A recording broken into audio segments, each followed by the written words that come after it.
a very good long throw. And even a team as stylish as Bournemouth, everybody's got the long throw these days, John. Everybody's got the long throw now, and you can get a big move if you've got a long throw. I think the managers around the Premier League have tried to find and ask the questions, who has a long throw in the team? And look at this, straight in the middle of the 6-yard box. Towards Senesi, headed away, back in by Christie, and then the effort on the volley from Evan Nielsen is well wide of goal in the end. It was an acrobatic effort, and it ended up on target and into the net. It would have been a spectacular one, facing away from goal as he spun and turned and hit that on the volley, but well wide in the end and 0-0. Well wide in the end, Joe, but you know what, that's striker's instinct. That's a half chance, and listen, he'll be disappointed he actually hasn't hit the target. He hits the target, it's a goal there. Bournemouth's number 9, he's not quite been as prolific this season as last. 6 for the campaign so far for Evan Nielsen. Bournemouth 0, Leeds United 0. We've had 10 minutes on talkSPORT 2 with Sky Sports. Don't forget that with now you can stream all the Sky Sports action flexibly, like Bournemouth against Leeds, live right now. Search Now Sports. Goalless here, 1-0 to Manchester City at Burnley. City heading top and Burnley heading down tonight. Here is Tavernier, red boots on, back to goal, sets up Krupi, who is really excited the Premier League with his blockbusting form across the course of the season so far. 10 goals in the Premier League, and only Robbie Keane and Robbie Fowler have scored more Premier League goals in their debut season as teenagers in the top flight. He could yet, of course, beat that tally. Lovely flick by Krupi, out to the left of Trufair, who looks to get forward. Another good summer signing at Bournemouth. Back to Scott, midway inside opposition territory. Senesi will shepherd the ball back to the centre circle of Hill. Preston North End get a goal back at St Andrews in the Championship, and they still trail Birmingham by 2-1. Bournemouth on the attack down the inside right with Jimenez, but he's clipped the heels of Goodmanson, so says the referee anyway, and it's a free kick to Leeds United. I kind of get it, it's an easy one for the referee to give, but I'd like to see him to play on there, really, if I'm honest, Joe. Look, it's a good move down. It seems like Alex Jimenez and David Brooks have great connection between them, but the thing that's also going about is their recruitment is so good, and we're talking about their manager leaving, but they're so good. When the manager leaves, they have a replacement straight away. And it seems like that with the players as well. You forget, Semenyo went halfway through the season, and they've not had a drop-off. Well, there are certain other clubs who could probably learn from the way that the likes of Bournemouth and Brighton go about their business. Ball is spun off the head of Hill, back towards his own goal, and then thundered away no-nonsense style by the Argentine Senesi. As I say, is out of contract to the end of the season, but if you're a Bournemouth fan, you'd have been worried at the end of last season when 3 of the back 4 left. And of course, didn't they replace them effectively? Plus the goalkeeper too. Bournemouth have been better and better as this season has gone on, and even with the departures to come in the summer, as Charlie's alluded to already, you always back Bournemouth to have a plan. And they've already got a new man in the hot seat with Marco Rosa. Lovely turn by Tanaka on a penny to spread it forward to Calvert-Lewin, and now Okafor, midway inside the Bournemouth half. Good feet, weaving run, looks out to the right wing position of Bogle, who is half beaten to it by Trufair. Bournemouth 0, Leeds United 0. No big chances as yet, aside from that volley by Evan Nielsen that went right, but it's got a good pace and energy to it this game. Leeds look up towards Calvert-Lewin again, but Jimenez is across from right back to make an interception in the central area. Now Senesi, corner of his own penalty area, whacks the ball upfield and cannons off the knee of Arrington and loops out the play for a Bournemouth goal. With the Leeds fans in full noise, all 1,300 on the far side of the field. There are Bournemouth fans on all 4 sides of the ground. Reminder of the latest scores in the Championship tonight. Middlesbrough 1, Sheffield Wednesday 0, Birmingham 2, Preston 1, Charlton 1, Ipswich 0, Sheffield United 0, Blackburn 1. The upside of all that is that Oxford are relegated as things stand tonight. Jimenez over the halfway line. Good early ball down the right for David Brooks, and his cross is low towards the edge of the area. Good defending by the retreating Justin to beat Krupi to it. Hooks it into the stands. That'll be a throw to Bournemouth. And there's that connection again, Joe, with Alex Jimenez and David Brooks. They really have that understanding there. Look, the ball down it. It's just that final ball that comes in. I think that's for both teams throughout this first 14 minutes. That all the energy's in the middle of the pitch. And just that we're missing that little bit of quality in the final third at the moment. Well, Leeds were exposed down their left-hand side. It was a very slick attack from Bournemouth, permeated by that almost, as we've been saying, telepathic understanding between Brooks and Jimenez. And here comes Hill to take another long throw. Plenty of red and black shirts forward here for Bournemouth. Everybody in white Back defending for Leeds, very crowded 6.5 box. In comes the long throw, held into the penalty area, headed away by Calvert-Lewin. Darlow rooted to his line, locked it back in by Hill, and the goalkeeper doesn't get there. Comes back to Senesi, who tries a low cross, and that's tucked behind by Apollo for a corner. That's great defending again from Dominic Calvert-Lewin. Not only is he good at the opposite end, but in his own box he is very good. But that's how the Premier League's been this year. Every set piece is so dangerous at the moment, and even a club like Bournemouth plays so elegant. They sometimes rely on set pieces also, Joe. Well, there's versatility, isn't there, to the way that Bournemouth attack. David Brooks is going to take this corner, left-footed, fist into the near post, and the header from Evan Nielsen. Cannons off the back of a Leeds defender. It's come off Justin again, and that'll be another Bournemouth corner. But you're absolutely right, Charlie. The ability to mix it up is so key. They are far from a one-dimensional team, this Bournemouth side. And that's what makes them so good to watch also. It's not all about passing from the back to the front. They can change it up. In again by Brooks, left-footed. Good header away from the edge of the 6-sharp box by Stroud. Flying through the air. And eventually the ball's out of play for a throw on the opposite touchline, right in front of the Leeds fans, a yard or so away from the corner flag.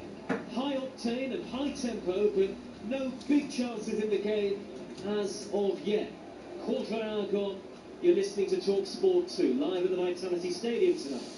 Bournemouth 0, Leeds United 0, on a night where Bournemouth, remember, could go up to 6th in the Premier League with a win. And a long throw from Hill, elbows jutting out, punched away by Darlow, bounces down on the edge of the penalty area. Ryan Christie first to it, all left foot, is giving it away, teasing it back towards Scott, intercepted by Aronson, and now Leeds can counter forward on the counter-attack. Okafor has skipped beyond Jimenez with ease, he races deep into the Bournemouth half, hugging the near side left touchline. Calvert-Lewin's in the middle, Jimenez has somewhat recovered, trying to jockey Okafor out of position there. Goodmanson looks for Okafor. Now he's facing away from goal. Jimenez, in a tangle of legs, makes a half tackle. Goodmanson down by the dead ball line, hooks in the cross, whipped away by Trufair, sweeping the ball into touch, and that'll be a Leeds United threat. But that all comes from Ryan Christie's indecision in that box. Does he want to have a shot? Is he trying to put the ball back into a dangerous area? Then you just look, he moves the ball out to Okafor, and he takes the ball up the 3 quarters of the pitch, and now they have a throw up the other end. Maybe a little more of an ebb and flow about the game in the last minute or so. Dark blue skies overhead as the sun begins to set here on the south coast. Anthony will take this long throw now for Leeds United, the Welsh international. Number 4 on the back of his white shirt. Hails it into the near post. Flicked on by Beyond. Stabbed upfield in the end by Christie for Bournemouth. The loose ball drops to the centre circle. Leeds have it again now with Justin. Rolls it wide to the right-hand side. Gets the return ball. Looks early for Aronson down the far side of the Leeds United right. Couple of step overs from Aronson. On the overlap is Justin. Fizzes it the cross. Header away. Firm. Good height and distance on it by Senesi. Bournemouth, though, not able to progress forward on the transition. And in the end, Scott wins them a throw in the left-back area on the far side. Blackburn have doubled their lead at Sheffield United in the Championship tonight. It's 2-0 to Blackburn Rovers. And with that scoreline and Charlton still in front against Ipswich, Oxford United will be relegated tonight. Blackburn and Charlton will both be safe for another season. Now the ball has bounced out of play for a Leeds United throw. It's a good time to be a Leeds United fan at the moment. This mini run of late, the wins at Manchester United so impressively a couple of Mondays ago, and the victory, comprehensive win over Wolves, has basically made them safe in the Premier League, and they can really look forward to that FA Cup semi-final live on talkSPORT on Sunday. Many have written off Leeds United at one stage early in the campaign, Charlie, but Daniel Farker, credit to him, has turned things around. He certainly has turned around, and you've got to put, you can see Leeds over the recent weeks and months. If you don't match their energy, then you're going to get beat, and we see that on that Monday night against Manchester United. Leeds ran all over Manchester United and they didn't match their energy, and this is why I think this is going to be an exciting and close game, because both teams are high energy. Leeds' first FA Cup semi-final since 1981, 87 run. And they will play Chelsea at the weekend live on talkSPORT. Both FA Cup semi-finals live with us. Manchester City against Southampton is on Saturday next weekend. And Friday night football for you. Sunderland against Nottingham Forest in the Premier League over on talkSPORT. Leicester against Millwall on talkSPORT 2. That's another vital game for Millwall in the race for second place in the Championship. To be across all of the live football this weekend, there's FA Cup semi-finals, Premier League and Championship football. Just download our free app and then you can swipe between both stations at your leisure. 0-0, 20 minutes gone. William Hill have the latest odds, the official betting partner of talkSPORT 2's Premier League coverage. Right now, Bournemouth to win at 5-4 on, Leeds to win at 14-5, the draw at 13-5. That's all thanks to William Hill, 18 plus, gambleaware.org. Crossing the halfway line on the near side is the Spaniard Jimenez. Early ball on the inside right, swept away by Stroud under the challenge of Evan Nielsen. Evan Nielsen then goes in for a 50-50 with Ampadu, who's ever combative, but Evan Nielsen wins that tackle. Very tight area for Brooks from the near side touchline right in front of us here. Leeds with enough white shirts back behind the ball, but they win it. Goodmanson goes long. Too long, I think, for Calvert-Lewin. Hill is there for Bournemouth. Here's Charlie Austin. You look at the two centre forwards up there, Calvert-Lewin and Evan Nielsen, the heights, but they play similar. And Evan Nielsen is such a hard-working centre forward. We can talk about not getting the goals like he did last year, but he's always looking for the ball. Whether it's off the shoulder or to feet, his hold-up play is really pivotal to how this Bournemouth team play. And even his work rate, you see that, he lost the ball, worked hard to win it back, and now Bournemouth regain possession. They do that with Senesi, just shy of the halfway line, towards the far side of the field as we look at it. Over 11,000 here tonight, silence as usual. Bournemouth have it with Evan Nielsen, edge of the D. He smuggled that through the middle past a sea of white shirts for Leeds United, but not beyond the lunging challenge, the tangle of legs, and Ampadu, who knocked it away. Bogle's gone down on the edge of his own penalty area. He might need the physio on here. Daniel Farker is looking quite demonstrative and expressive. Just to our left on the near side touchline, the dugout closest to us. Having words with the fourth official, Sam Allison, at the moment. I'm not sure whether he's happy and not happy with the challenge on Ampadu and Bogle by Evan Nielsen. I think from his angle it does look a naughty one, but from ours we can see the replay. I don't think so. I think he's kind of overreacted. But we see Bogle back up, we're going to take the throw in now and we get the play on again. Well, I don't want to use that expression, striker's challenge, Charlie, but he almost went through two of them there, didn't he? I allowed you to say that. But that certainly was a striker's challenge. And normally it's down in the wide areas the striker's challenge comes in. Well, everybody's back up on their feet. All's well that ends well. Justin wins Leeds United another throw. Charlton 1, Ipswich 1 in the Championship. So Ipswich back level. They need a win to go back second in the Championship. Charlton know that even if they do get a point tonight, they'll be mathematically safe. A point is all they need. So Oxford still going down as it stands because Charlton are avoiding defeat. Blackburn are in front at Sheffield United. Over on the far side of the field for Leeds United is Justin, as it whipped off his toes by the industrious Tavernier, and then there's a foul on Trufair, just caught by Aronson away on the Bournemouth left. Bournemouth trying to take the free kick quickly. Just a slight stop-start feel to the game in the last couple of minutes, maybe. Yeah, and that's what I'm saying. I think it's the final third that we can say, yeah, the quality's not been there, but there's too much overturn of possession at the moment. No one's really got a foothold in the game. I'm looking at Ethan Ampadu, Tanaka, Alex Scott to really put their foothold and stamp on the game to control the possession of both teams.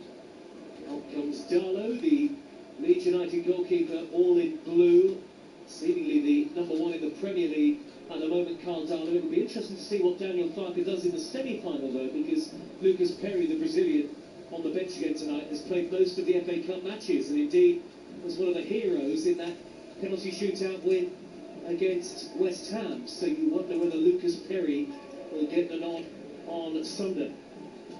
Halfway through the first half, still Burnley nil, Manchester City 1, live over on talkSPORT tonight.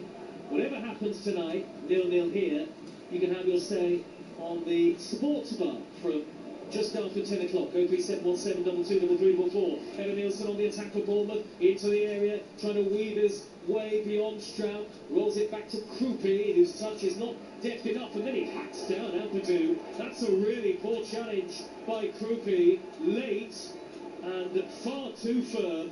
Yellow card is going to be the decision of Michael Salisbury, but you couldn't believe that challenge, Charlie. I think it was a desperate tackle. He had a heavy touch, and he tried to win the ball back, but it's a late lunge, and listen, he's fortunate that the referee's obviously got there, he's right on there, he's given the yellow card. But I think that's down to frustration. I think he's not really been in the game as much at the moment, and it's the same as Anderson at the other end. Them two haven't been in the game for either side, and I think almost you can count yourself lucky there. But I think that's down to frustration of how his first 20-25 minutes have gone. Such a talented young player with there's very quality when he's on the ball. And Junior Krupi, and a very successful debut season at Premier League level, but Charlie's absolutely right. Not many of the key attacking players have really been able to get into the game and show what they can do. There's a lot of flair, a lot of quality on the pitch, but relatively quiet in terms of chances through the first 25 minutes. 0-0. Flicked by Calvert-Lewin, half headed away by Hill. Now the loose ball retrieved on the Bournemouth right by Christie. He runs into the challenger, Tanaka. Tanaka always very tenacious in the middle of midfield, always capable of winning and dictating that midfield battle. Rolls it back to the big centre-half, Strauk, and now Biol, midway inside his own half the field, as Leeds are forced to go backwards. Goes back to Darlow, the goalkeeper now. Darlow in possession, finds Ampadu dropping in between the two centre-halves, and he'll shuffle it out to the right. And Biol, who clips the high long ball down the inside right. Fight ball here for Calvert-Lewin, and a slight error by Senesi. Calvert-Lewin able to hold up possession, looks for the early cross into the penalty area. It's intercepted by Truefair, and now Bournemouth can counter maybe here. Good turn by Krupi, took Biol out of the game on the halfway line, and now Tavernier hurling forward down the left-hand side. Tavernier held up by the defender, plays it back to Krupi, rolls it infield to Christie, Middleton over the top to Truefair. It was a lovely Bournemouth move, precise, silky, and plenty of style in it, but in the end, Truefair couldn't pluck it out of the air, and it's a goal kick. No, absolutely, a silky move, all that kind of stuff, but the ball comes back to Brian Christie on the edge of the box, and I think you'd rather him have a shot. But this is what we're waiting for. Yeah. 25 minutes in, both goals have not been tested. Yeah, great ball, but again, we're talking about being in that final third and that end product in that last season. And that pass is only perfect if it comes off, Joe. And if it doesn't, then it goes up for a goal kick and they lose possession. They're just a little bit guilty there, Charlie. Trying to overplay, trying to score the perfect goal. Yeah, but what is the perfect goal, Joe? Right? As an ex-centre forward, what is it? Oh, perfect goal was off the knee. You knew nothing about it. They went in the back of the net and you ran off like you scored a 30-yard worldie. But again, Ryan Christie's got the ball on the edge of the box. Have a shot. That's what we're waiting for in this game at the moment. Another team have tested the goalies. We've not even got an ooh or anything from the crowd in this first 25 minutes. Yeah, they've kept the gloves nice and clean, haven't they? Both goalkeepers so far had nothing to do. 0-0 on talkSPORT 2, but here comes Tavernier, low cross in, well cut out, stretching there, Biol to turn it behind for a corner. Yeah, and that's great defending. Just as we're saying we're waiting for something to happen, that's great defending. He had to make it, and that's putting the ball into the corridor of uncertainty, because as a centre ball coming in with that pace on, he's only got to make good contact on target, and it's 1-0 to Bournemouth. Straining every sinew there, Biol to turn it behind. Corner to Bournemouth at the Ted McDougall end of the ground. Bournemouth playing from left to right in the first half. Scott, who's got his socks all the way down to his ankles. They must be the smallest shin pads in the Premier League. Delivers high, right-footed up towards Hill. Good header away through a crowd by the dark-haired Straub.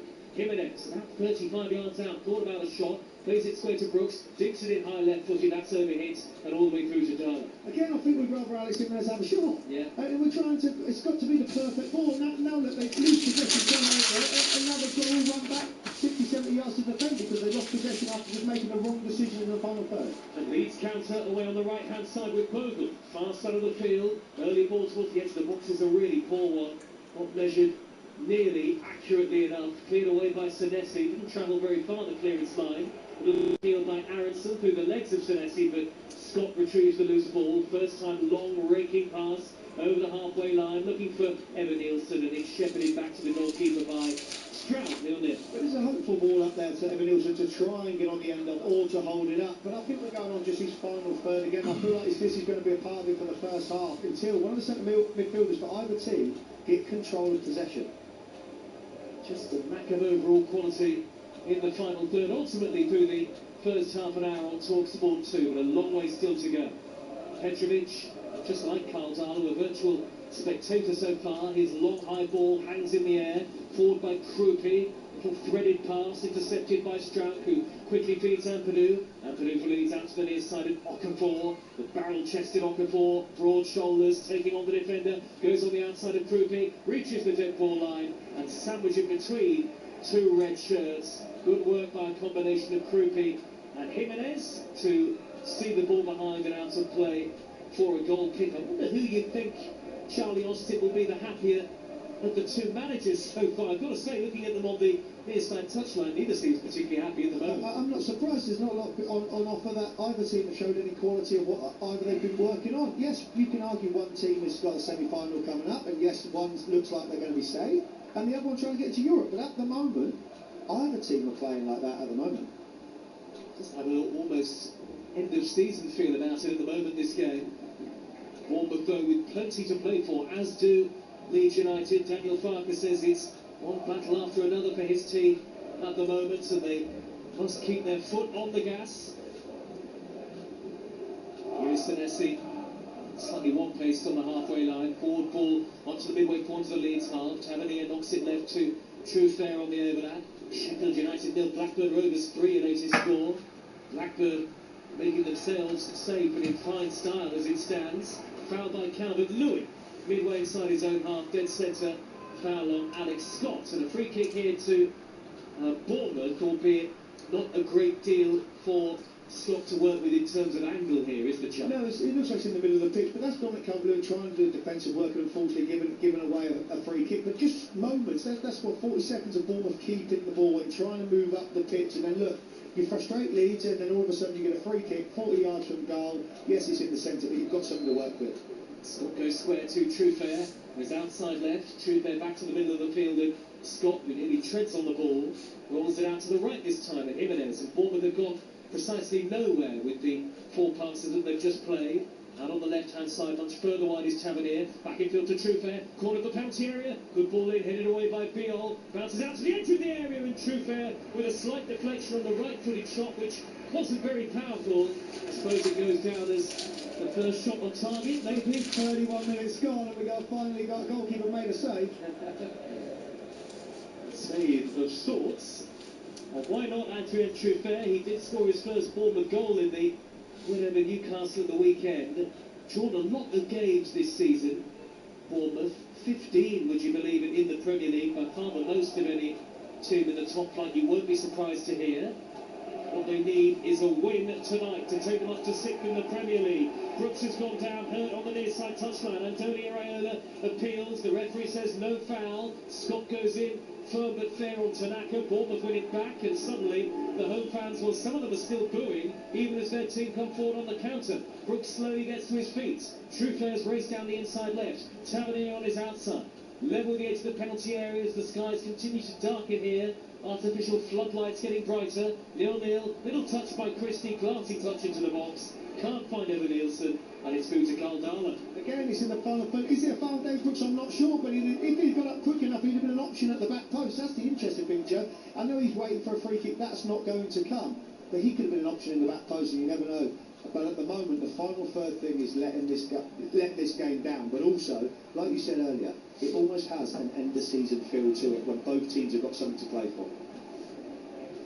Two teams in good form, possibly cancelling each other out at the moment. Half-times in the Championship. Middlesbrough 1, Sheffield Wednesday 0. Sheffield United 0, Blackburn 3. So Blackburn are going to be safe. And in League 1, Cardiff, who were promoted last weekend, Cardiff 0, Port Vale 0. Port Vale heading for relegation as it stands. It feels only a matter of time.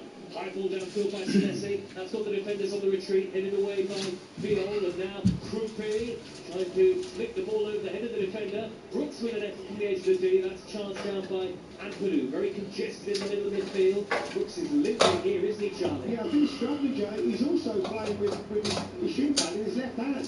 So he needs to be careful also, but he looks like he's in quite discomfort out there. That's a very good spot, actually. He has got hold of it in his left hand. As Scott scampers forward down the left. Early cross by Truefair, deflects off Bogle. Leeds defending stoutly here. Everybody back behind the ball for Leeds United. As Bournemouth come forward again with Scott.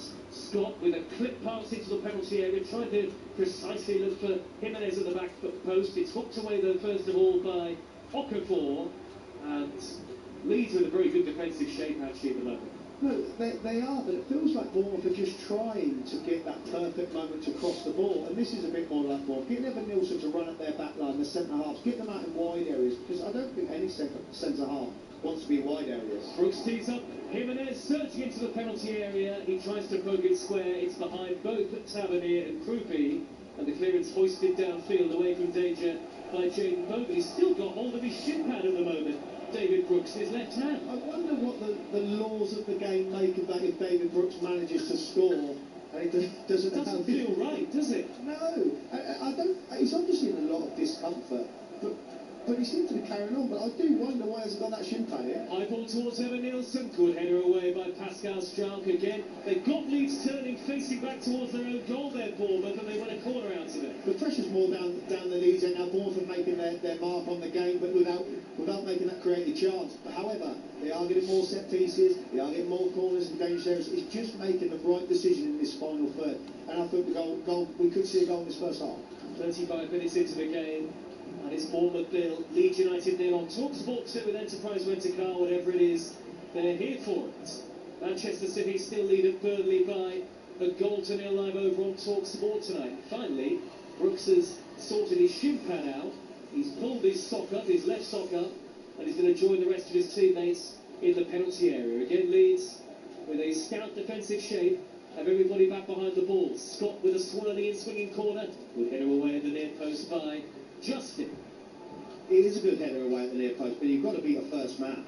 Lofted back in by Truefair, high to the back stick, jumping is Senesi with a great header across goal, and that's very good handling by Carl Darlow. The ball spat up off the turf inside the 6-yard box, very crowded, could have dropped anywhere, but the goalkeeper held on. Yeah, listen, the goalkeeper does brilliant there, and that's what he does. His handling's great, never gives him another opportunity. But the attacking players for Bournemouth has got to be thinking, what if? What if this ball comes back across? It's a tough angle for Senesi to try and score from there, so he can only head it back across. So from a Bournemouth point of view, you'd be frustrated that no one was getting across the goalkeeper there. Birmingham 2, Preston 1 is the half-time score in the Championship. 8.5 minutes of the first half remaining here, plus added time. Aronson with a reading run in field and a low shot, gathered by Petrovic. Lovely footwork by Brendan Aronson, almost for a second Ryan Cherky-esque as he skipped away from two Bournemouth challenges on the edge of the box. Fleet of foot, but not a good enough shot to beat the keeper. No, but that's him showing his quality and him, Leeds getting him the ball. But also, he has to be an option for Leeds, because in this first 35 minutes, he hasn't. But you see the dangers and the threat that he can bring to this Bournemouth defence. Good play by Christie, who's turned beyond two white shirts and taken them both out of the game. Races forward into the Leeds half, angled ball wide to Brooks on the overlap. Brooks, little chip over the head of Tanaka, but he couldn't find a teammate. Instead, he played it straight to the feet of Ampadu, who was back behind the ball, and Leeds have it back again. Get through a heck of a lot of work on the field of play, don't they, Leeds, off the ball? They do, they cover the ground a lot. But it's the quality, and I think that we can say that the quality is not on the pitch, but I think Leeds almost force you into feeling under pressure, so much under pressure, that there's so many turnovers. Tavernier is pulled back to Truefair, left into the penalty area, header away by Beale at the near post, only as far as Ampadu, who knocks it into the path of Truefair. Now Ampadu's gone down, and that, I think, will be a free kick to Leeds United inside their own penalty area. 0-0 with 7.5 minutes plus added time to go in the first half. But Daniel Parker turns away with quite a frustrated look on his face. He's been quite energetic and full of words for his players throughout the first half here. Charlie Austin. Antonio Raiola doesn't look particularly happy either. I think both teams could be set for stern words from the managers at half-time. Yeah, I think so. I think that comes down to frustration for what we've seen from both teams, especially Bournemouth from the start of the year, and Leeds from exactly the same position. They've just not shown that tonight, and I think that's evidence in it. But the high energy's there, the final third quality isn't. Remember, unbeaten in a club record 13 games in the Premier League are Bournemouth. Leeds win the ball back half the pitch, left wing position, surging in field is Okafor, square pass which Ampadu calls for Tanaka to let run. He did just that. Bogle, little flick towards Aronson, cleared away by Senesi. First to the ball. Very quick there. Read the play well, Marcos Senesi was there before Aronson even had time to react. And now up through the gears goes Scott. Forward run up to the halfway line, right through the middle. Bournemouth knocked the ball wide to the near side of the field of Brooks. Brooks, the number 7, has held up the play. Back to Christie. Slight lack of dynamism for a moment there for Bournemouth, but they get it wide to Truefair on the opposite side. Truefair shaping to Jinkin Field. Back to Senesi, further wide is Truefair again. He looks up, thinks about a cross. Darts in field then with wiggle right foot. Back to Senesi again. Truefair back to goal. Bournemouth having to pass and throw. Showing a lot of patience here. How they get the ball in the penalty area. No cross by Jimenez is a 4-1. Straight and done. Joe, you can say they're probing around, right? But Evan Nielsen has made 3 or 4 good runs to the front post. And as I said before, you're going to refuse to do that again because of the frustration come. And then, yeah, we throw around, move it around, and then all of a sudden it ends up back in the goalkeeper's hands. And I just thought for centre forward and attacking players, if you're a fullback or a wing and you get half a yard, cross the ball. Truefair had opportunity to do that, didn't he? Well, Goodmanson might have opportunity down the near side of left for Leeds. He darts away from him then, goes down on the edge of the penalty area, and that'll be a free kick for Leeds United, right on the left edge of the 18-yard box. A risky challenge from Alex Jimenez. He's very lucky it wasn't a yard or so further forward. A yard or so further forward, obviously, is a penalty, but Goodmanson does so well. Alex Jimenez, he's frustrated. I think he's been beaten in that wide area. He's tried to lunge in, and again, he's so lucky that he's not half a yard forward. Otherwise, it'll be a penalty to Leeds. 5 minutes of the first half to go. 0-0 the score on talkSPORT 2 in a cagey game with really no clear-cut chances, you have to say. Both teams have had a single effort apiece on target, but they've been easy saves for the goalkeeper as Jimenez is yellow carded here after that foul, and Leeds have a free kick. It's a very dangerous area here, Charlie. Yeah, you're going to say this is the most dangerous position for both teams that we're going to see here now. And can Leeds make this count? Because you can almost say for the last 15 minutes it'd be almost against run of play because it's all been for Bournemouth. But what they've been doing in the final third is slow, refusing to cross, wait for the perfect opportunity. But now this is Leeds to capitalise, and this is an away just before half-time. Can they nick a goal? The old Strauch and Justin are all forward here for Leeds United, as it's Calvert-Lewin.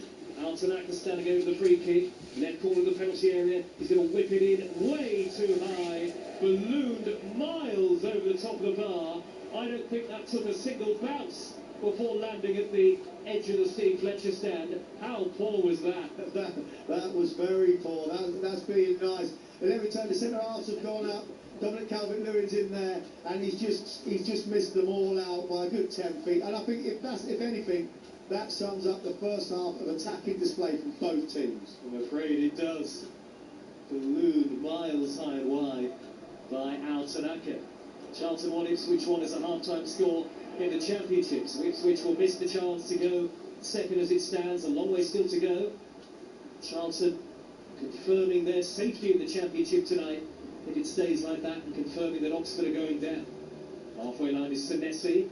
Forward now to Krupi. Is there a moment of quality left in this first half? A moment of ingenuity. We've got so much attacking talent on the field of play. Truefair played it down the left-hand side, left edge of the penalty area, cuts it back towards Krupi. Ball bounces up off the Leeds defender. They want handball. Krupi delivers. Christie at the back post, turned away by the foot of Darlow. Brilliant save. Truefair's delivery again, and the ball is turned wide at the near post. Well, what a save that was in the build-up by Carl Darlow. Finally, we had a moment of quality, and the Leeds United goalkeeper very much provided it. It's gone behind for a corner. Listen, the excitement is coming at the back end of the first half. What a save that is from Carl Darlow. Instinct, foot trailing foot, and he's flicked it out into a dangerous area also. But I think Ryan Christie will be frustrated he hasn't scored there.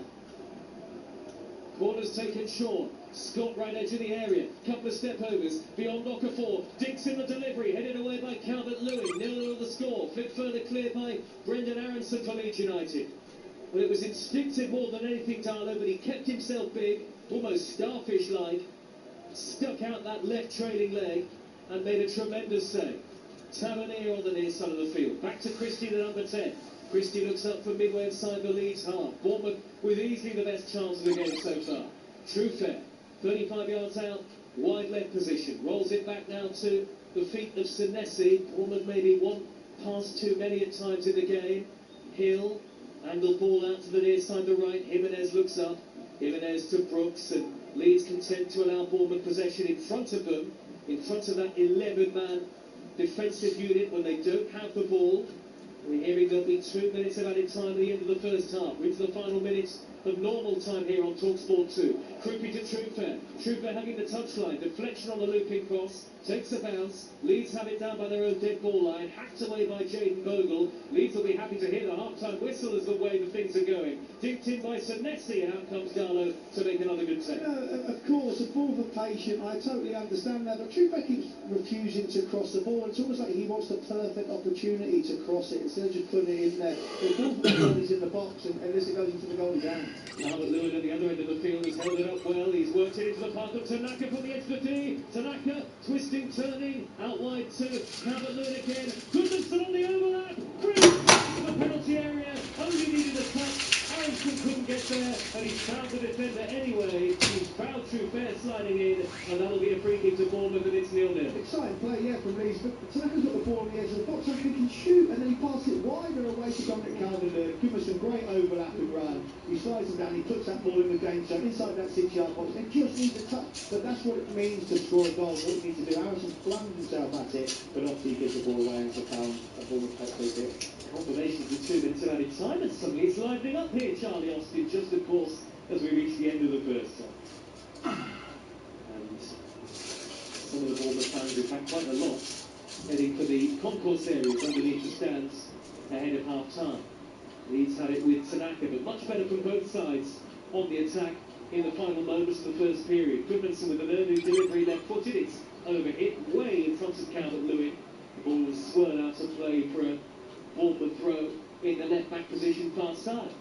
I will put the early cross, and rightly so, because we're deep into the first half. But also, you've got to have an understanding and make sure he's in the right position. I just think, at the moment, both teams just cancel themselves out in the middle of the pitch. But in the final third, both teams are full. The Premier League striker Charlie Austin with us tonight on talkSPORT 2.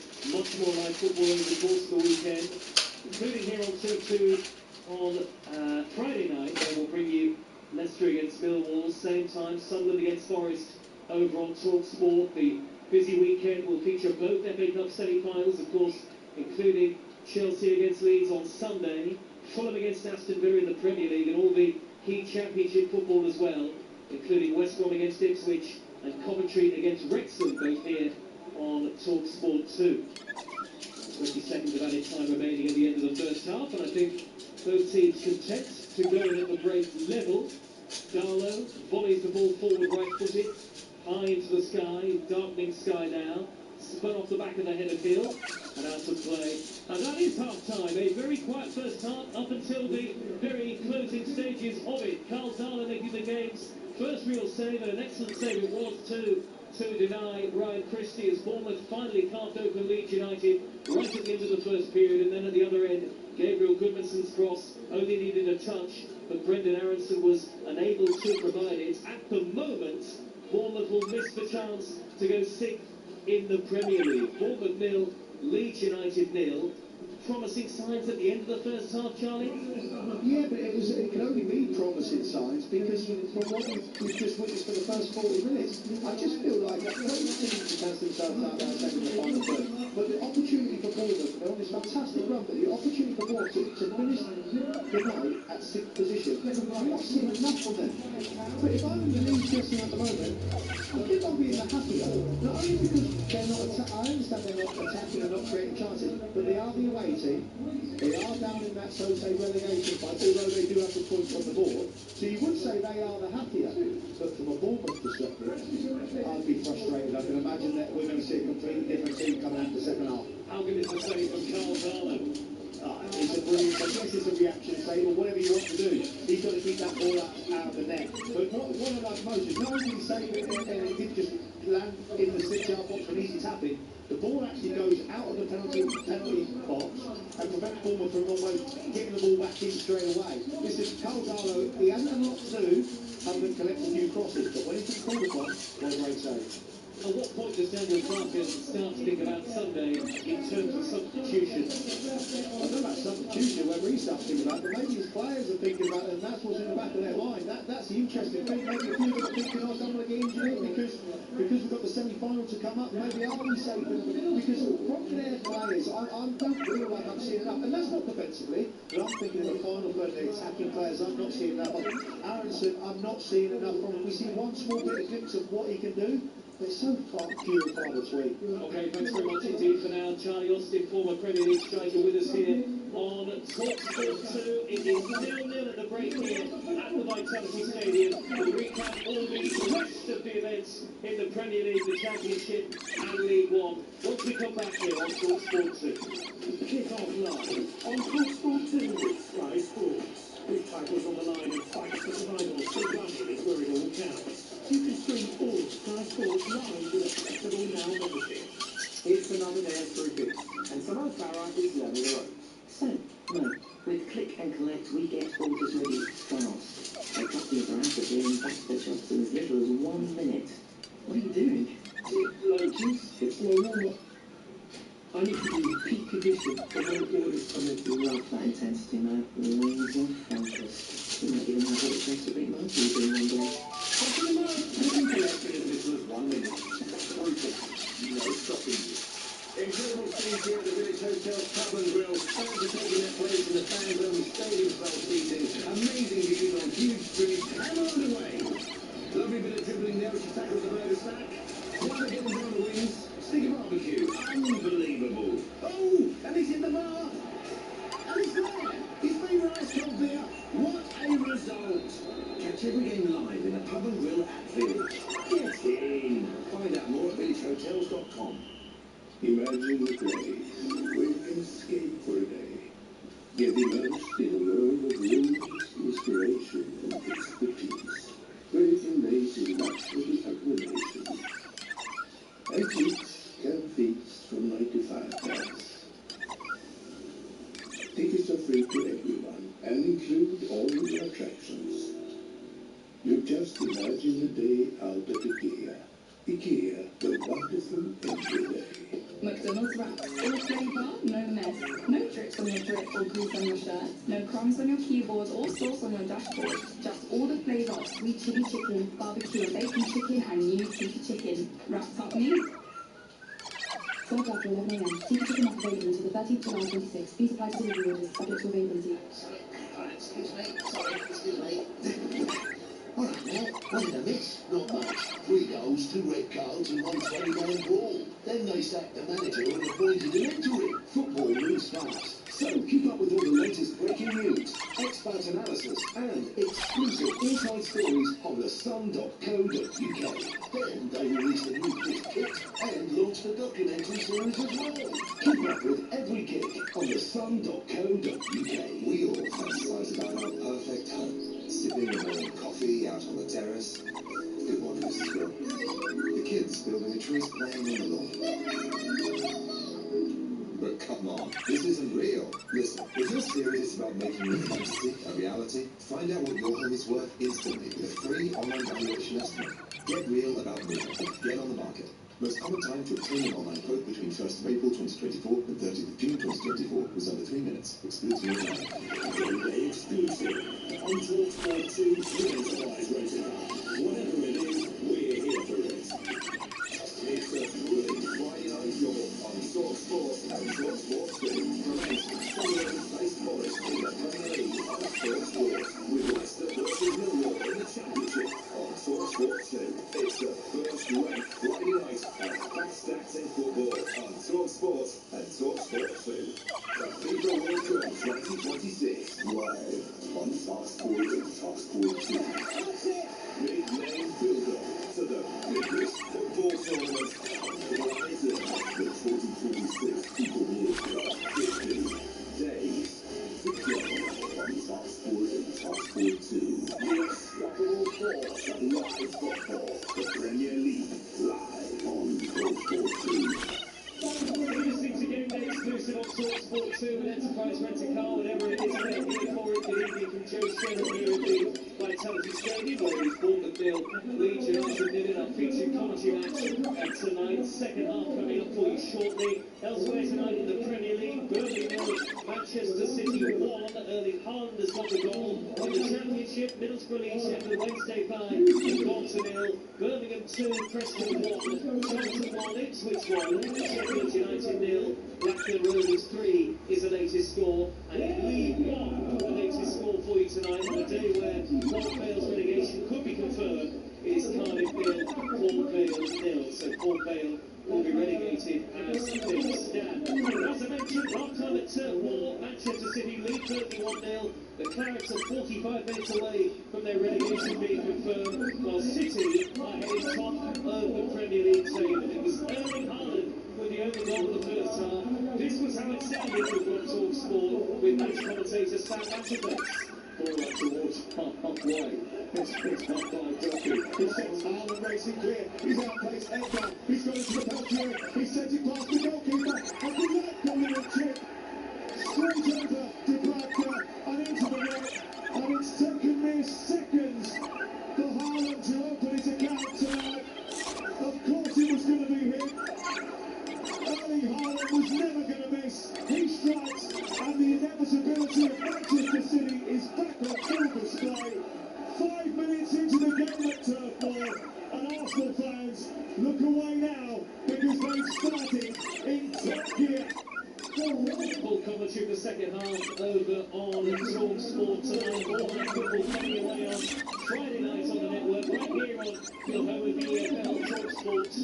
We will be at the King Power Stadium. Leicester already relegated, facing automatic promotion challenge at Millwall. Alex Neil's team are hoping to hold off both Ipswich and Southampton as they battle for a place in the Premier League. And after their win last night at Stoke City, Millwall boss spoke to talkSPORT's Adam Bridge and reflected on his team's impressive away record. We've got the best away record in the league. You know, we don't fear going anywhere. We know we can go and hold our own. But I think it's just the mentality, the togetherness, the quality. There's so many different ingredients you need to be a successful team, and this group of players has got it. You know, I'm really, really privileged to coach them.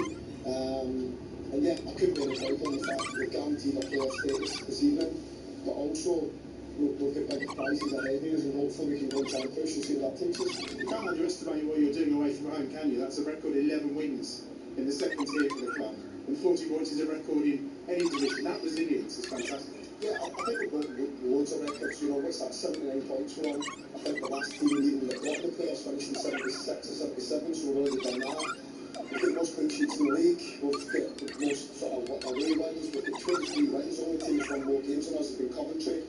But listen, there's so many things you can go into about this team. And obviously that's us in the playoffs for the first time for 24 years or whatever it is. But I just love coaching them. Honestly, it's such a sort of privilege, and it's a breath of fresh air because they just come into work and they just want to work and they want to play. You don't always get that as a coach, you know, and I've been fortunate that I've landed at the right place with the right ownership, with the right support, with the right players. You've always talked about one game at a time. We're down to the last two now, and you've got yourself in a fantastic position. Yeah, but what we need to do now, we need to take it to the last game. And the only way we do that is we need to win Friday. So that's where our focus will be now. We need to recover, we need to rest, and we'll get ourselves ready for that big game for us. There's no complacency as well. Obviously, Leicester with relegated tonight, but going to a wounded animal like that after a couple of days' rest is always going to be really tricky. Every game in the Championship is tricky. You know, you look at, I think it's the Southampton game tonight, everybody would have said they were an absolute banker, and Bristol go there having suffered a bad defeat against Norwich and get a point. So you can't ever take anything for granted. This league's so difficult, and I know everybody else watching it thinks I should just walk up there and win. But football doesn't work that way, so we certainly have to be on our guard on Friday and perform to our best if we want to try and win the game. If you go back to August the 9th, did you imagine you'd find yourself in this position with 2 games to go? No, I didn't, and I don't have any problems in saying that either. You know, I think I'm pretty fair across the board. I don't pick things up if I don't believe it. But what I did believe was I thought I had a really honest group. I knew we would develop this season. I'm really confident that we would have a good season. But this has been a brilliant season. It's not finished yet.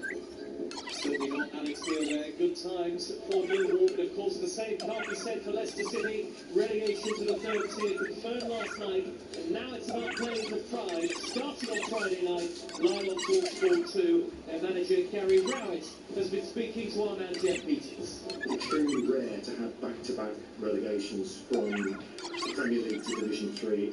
How have the players and the club allowed this to happen?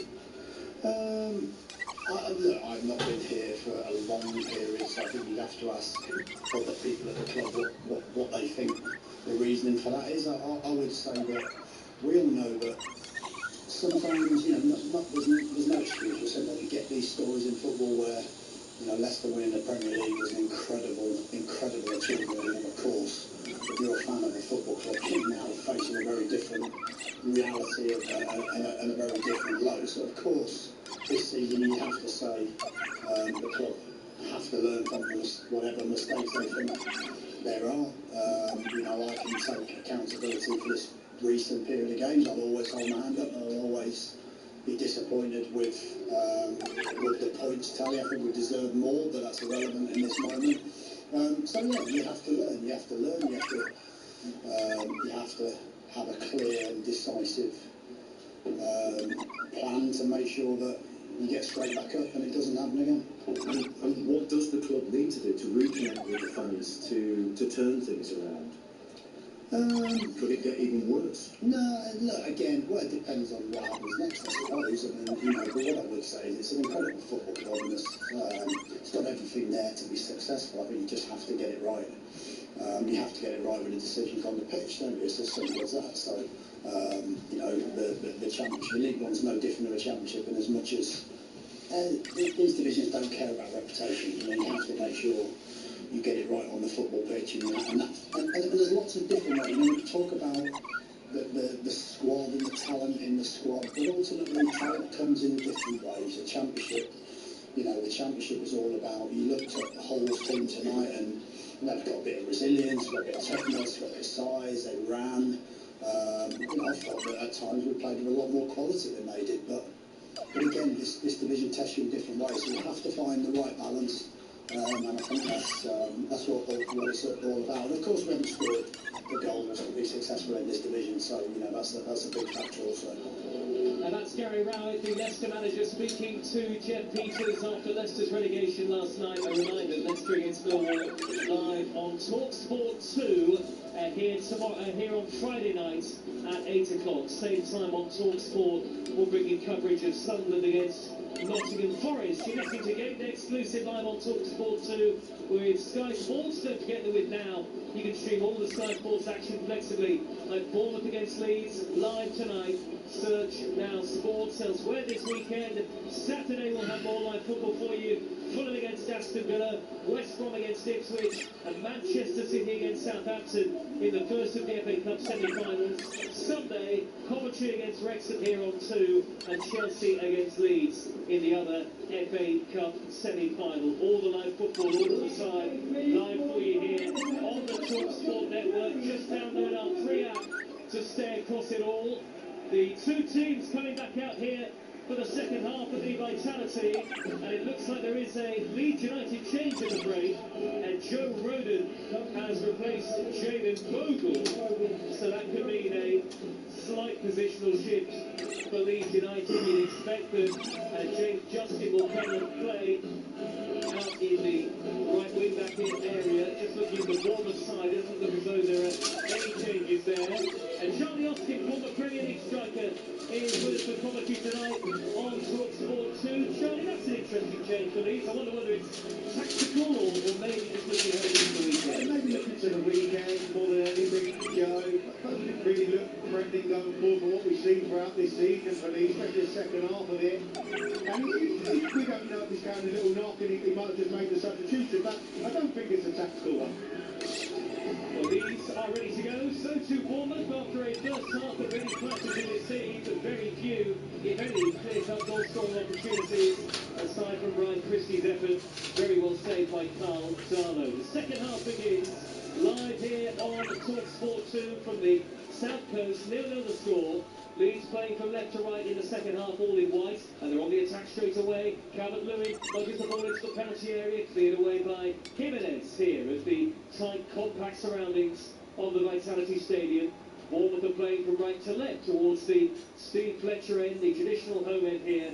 Bournemouth in their familiar red and black. I think both teams are getting full in a moment, but Aronson is scampering forward down the middle for Leeds, reaching the edge of the penalty area. Lovely weaving footwork by Aronson, and he tees up Okafor back towards Calvert-Lewin. Nobody wanted to shoot, and it's gone behind for a goal kick. Charlie Austin. I just felt like I wanted to shout out, shoot then, Johnny. Aronson does brilliantly, right? You can see he's finally got on the ball, he's taken up the pitch, but he's got towards the 18-yard box, and just shoot. It looks like he's scared to shoot, and the ball comes to Okafor, and his is a terrible effort. It's a terrible effort. Goals win games, and at the moment, either team are scared to shoot. If you don't shoot, you do not score. Okafor has been in great goal scoring form of late. 3 goals in his last 2. Scored both in the famous win at Manchester United. Leeds' first such victory at Old Trafford in the league since 1981. And he also scored in the demolition of Wolves at the weekend. Bournemouth 13 unbeaten coming into today. Header away by Justin in the right wing back area, so it looks like the positional swap that we expected has taken place. Roden, the tall, slender Roden at the heart of the back line, and Justin moving to wing back. Bournemouth have Petrovic in goal, no changes for them. Jimenez, Hill on the ball now. Senesi and Trufair, Christie and Scott, with Brooks, Krupi and Tavernier in support of Evan Nielsen up front. Body check there, Krupi, as he knocks it back to Trufair. Body check by Roden. And the referee claimed initial advantage, but has now pulled it back for a free kick. He's pulled it back. Joe Roden, you can ask him the benefit of that. He's just come on at half time, but he's letting him know he's there. He's not going to get his own way. He's not going to have that space and time to turn even enough. But it's nice to see a bit of energy from both teams, because that's what was lacking in that first half. Both teams haven't been given their plaudits because they have serious energy when they have the ball. But we didn't see that in the first half. However, in the first 2-3 minutes we certainly have. Looking to our left-hand side where Bournemouth have this free kick. Midway inside the Leeds half.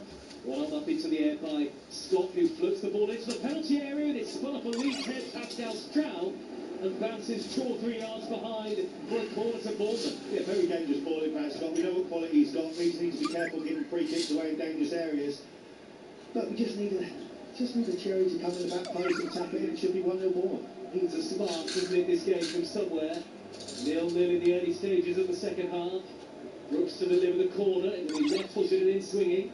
Leeds again bring everybody in the white shirts back behind the ball. Brooks has waited to float this ball into a near post, which he does. Headed away, comes out to Scott on the half volley, and he gets underneath it, slices it high and wide. There are 2 Leeds men down in the penalty area, and the referee, I think, is going to call on the Leeds physio. Yeah, 2 Leeds players just desire to clear the ball out of their box. The ball comes out, it's Scott on the half volley. With someone like his quality, you'd think he's going to do better than that. Listen, you could say it is a half chance, of course, but with someone with his ability, you'd expect a lot better. Sheffield United 1, Blackburn Rovers 3, a latest score in the Championship. A goal back for Chris Wilder's Blades, but Blackburn are making sure of their own safety in the Championship for another season as things stand. They're back underway at Turf Moor. Burnley 0, Manchester City 1. City top, Burnley heading down. Leeds on the attack now. Okafor, great surging touch down the left-hand side. Good work by James Hill, though. Very diligent and clever defending that by Hill to very calmly actually whip the ball off the toe of Okafor, sends it back to the goalkeeper who clears upfield. James Hill does really well there. He does his defensive duties really well. But if the ball comes in, I feel like Okafor has an extra touch because Dominic Calvert-Lewin would have been offside if he played the ball earlier. 35 minutes into the second half. Leeds with Darlow in goal. Justin on the ball now at right wing back. Roden, Biol and Strauch in the centre. Goodmanson the other wing back. Tanaka and Ampadu the 2 in the middle. Aronson and Okafor in support of Calvert-Lewin up front. Andoni Iraola watches on with his arms folded on the near side touchline.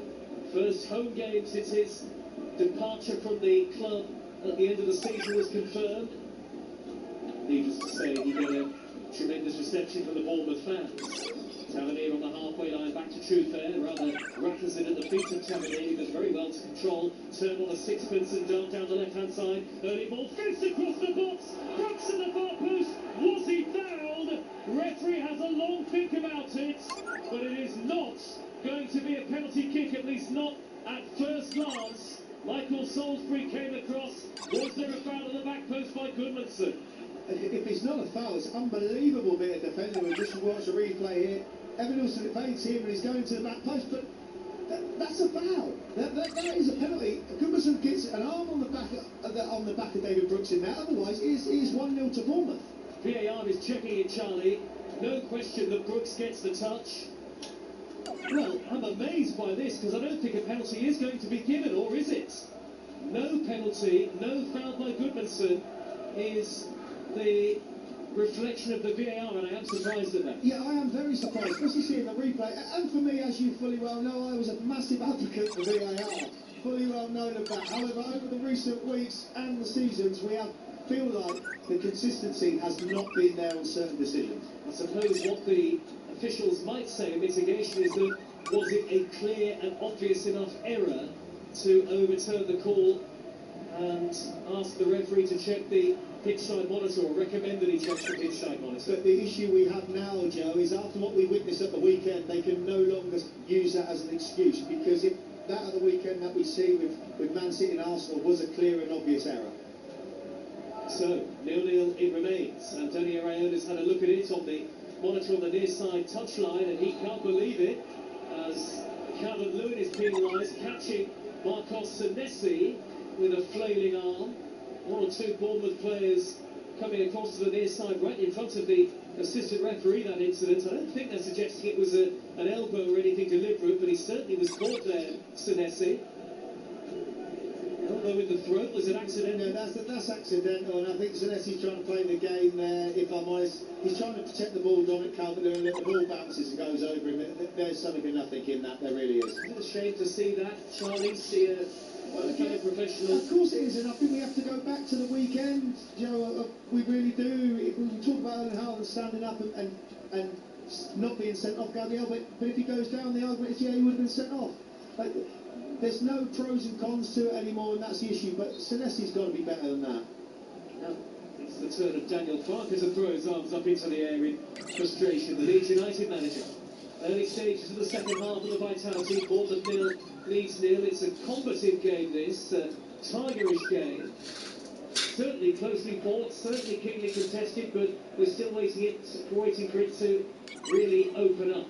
Ipswich lead 2-1 at Charlton in the Championship, so Ipswich heading back second in that division, and they'll have another game in hand on the teams around them as well. Truefair overlapping down the left-hand side for Bournemouth, who are playing from right to left. Truefair with the delivery, reaches Brooks, Evan Nielsen back to Christie! Took a big deflection, good block that sliding in by Pascal Strutt, and it's a Bournemouth corner. Yeah, it's not dangerously on the attack, but that's where I think the frustration comes from the Bournemouth fans and us watching, people watching that. Truefair was refusing to cross the ball, it felt like, in the first half, and we see the balls that he's putting in. He's put two lovely balls in, that's caused Leeds almost loads of danger, and now Bournemouth have the corner. Brooks will take it. Again, Leeds bring everybody in a white shirt back to defend it. Bournemouth fans on their feet away to the left. Hoisted in by Brooks. Punched away one-handed by Carl Darlow through a crowd. Kruki retrieves the loose ball. Kruki with the fleet of foot back to Truefair. Square to Jimenez. Edge of the centre circle. He's driven the ball low along the ground out to the left. Well controlled by Tavernier, who fizzes it across. Good goalkeeping again by Darlow. One bounce into his chest. Yeah, he puts the ball in, and listen, it's not a great cross, but it's in a dangerous area. But I feel like Bournemouth now highlighted to get Tavernier on the ball because he's up against Joe Rodon in these wide areas, and it's not. Joe Rodon's a great defender, right? But you've got Max Tavernier with the ball at the feet. He's going to cause him big problems. So they need to get this ball down the left-hand side a lot more. Whatever happens tonight, Bournemouth and Leeds fans, you can have your say on the sports bar with Jamie O'Hara and Jason Cundy from 10. 03717 22344 over on talkSPORT. And more reaction on breakfast tomorrow morning from 6 o'clock with Alan Brazil and Gabby Agbonlahor with you. Whipped crossfield ball by Scott, swirling through the air, well controlled, brought down neatly by Brooks, who's one of many great technician in the Bournemouth team. And on the right is Jimenez, darting infield away from the defender. Sliding in is Tanaka, half tackle, comes out to get to the box. Whipped in by Christie, and just too long. Left-footed with the pass, too much weight on it for Krupi, who swung at it, swung and missed by a distance. Yeah, but you said he's trying to read the scenario where the ball's going to go. He makes the run. You can see he's the target. There's an overhit cross again. But Bournemouth definitely started to frighten in the second half. I was going to say, Johnny, they were much more likely to open the scoring, don't they, than Leeds? But after what we see in the first half, he was only going to say one thing to him in the attacking ends is trying to get forward, put balls in the box and be more dangerous, because what we witnessed in that first half was a team not with the reward of winning this game and finishing sixth. One of the worst away records in the Premier League, Leeds, but they are unbeaten in their last 5 road. Here is Tavernier, level with the edge of the penalty area for Bournemouth, who are having most of the possession and territory. Scott from 25 yards, right behind him as he chips the ball into the box, nodded down by Christie, swept away by Stroud for Leeds United. Loose ball drops out to the near side of the field. Here comes Jimenez. Jimenez twisting and turning beyond Goodmanson, surging into the area. Cross cannons off the face of Beal. Not sure how much he actually knew about that, but Leeds increasingly having to do more defending. Yeah, the ascendancy's down in the Leeds defensive areas. It's great play there by Jimenez. I almost thought that he was running the ball out of play, but they're getting the balls in the boxes now, and that's something that we didn't see from Bournemouth in that first half. Burnley and Manchester City 1, it remains live over on talkSPORT. Manchester City leapfrogging Arsenal to the top of the Premier League. Burnley heading for relegation. Long throw into the area by Hill. Headed down by Calvert-Lewin, only as far as the throw taker Hill. Back to Christie, corner of the penalty area. Weaving footwork by Christie. Lovely run into the area, but a very chain effort. Nothing behind it. Was he actually trying to go for goal there or pick out a pass? Either way through to Caldalo. And a quick throw out to Okafor. How are Leeds on the counter-attack? Okafor tries to maraud in field. Now to Naka. Centre circle, square to Ampadu. Leeds are quite pedestrian on the counter-attack. Yeah, pedestrian on the counter-attack. You feel just pass the ball forward. But again, we see this in the first half of Ryan Christie. Not making a cross, not wanting to make the pass, and then the turnover of plays is a tame effort, tame pass. And listen, he's fortunate enough, Ryan Christie, is that Leeds are very pedestrian going forward in the second half, as well as they was in the whole of the first half. Leeds in action on Sunday in the FA Cup semi-final live over on talkSPORT. Gabriel Goodmanson galloping down the left-hand side. He's got Tavernier for company, got his low cross into the penalty area, squeezed it through the legs of Tavernier, but there's very good composure by Jimenez to pop the ball forward over the halfway line. It turns the ball looking for Krupi. Out comes Darlow, good starting position. That's lashed into the stands. Doesn't land too far away from Charlie and I. And a referee stops Bournemouth from taking a quick throw. Has he stopped it there, the referee, because he knew that there was another ball about to come onto the pitch, or because it was from the wrong position? I think it's a bit of both, really. I think he's hit behind those in the wrong position, but the second ball come on, it was clever from whoever threw in from Leeds. It really was. It looks like a full hope for Evan Nielsen, but they are targeting Joe Rodon, and I'm surprised that Marcus Tavernier has now switched to David Brooks. Maybe he's seen for the first 15 minutes that he's getting joy out there, and David Brooks wants to be a part of this game. Remember, the situation is such a promising one for Bournemouth in the context of the table. If they win tonight, they will move up to 6th position in the Premier League. It could be a Champions League spot at the end of the season. Bournemouth 0, Leeds United 0. On talkSPORT 2, on the turn is Tavernier, 25 yards out, notching it forward to Brooks. Low ball in, cleared away, back to Truffert. Truffert with time to float in the delivery, really poor. Hits the first man, Ampadu. All the time in the world there on his favourite left foot. Now Senesi does whip in a raking ball. Header away by Justin at the near post. Comes out to Brooks. Flicks it over the defender. Tavernier across. And it's turned wide. Just by Goodmanson on the stretch. Could easily have been an own goal. In the end, it's a corner. Yeah, it's great defending, but they have highlighted down this left-hand side. Truffert has summed it up. His cross was straight into the midfield for the Leeds defender. But when they put the balls in the box, they need more bodies in there. And to score a goal, you've got to put your whole body on the line, because Leeds are doing that, defending their goal. Well, worrying times in the context of the game for Leeds United here. Close to an hour gone, and it's 0-0. Scott delivers high right-footed, thumping header clear by Joe Rodon at the back post, and now Leeds can counter maybe with the sprightly Aronson. Looking to dart forward towards the halfway line, to Naka, gliding towards opposition territory, but he's blocked off in the middle of midfield by Senesi. It's all Bournemouth from right to left. Here they come with Krupi into the area, and he scores! Junior Krupi!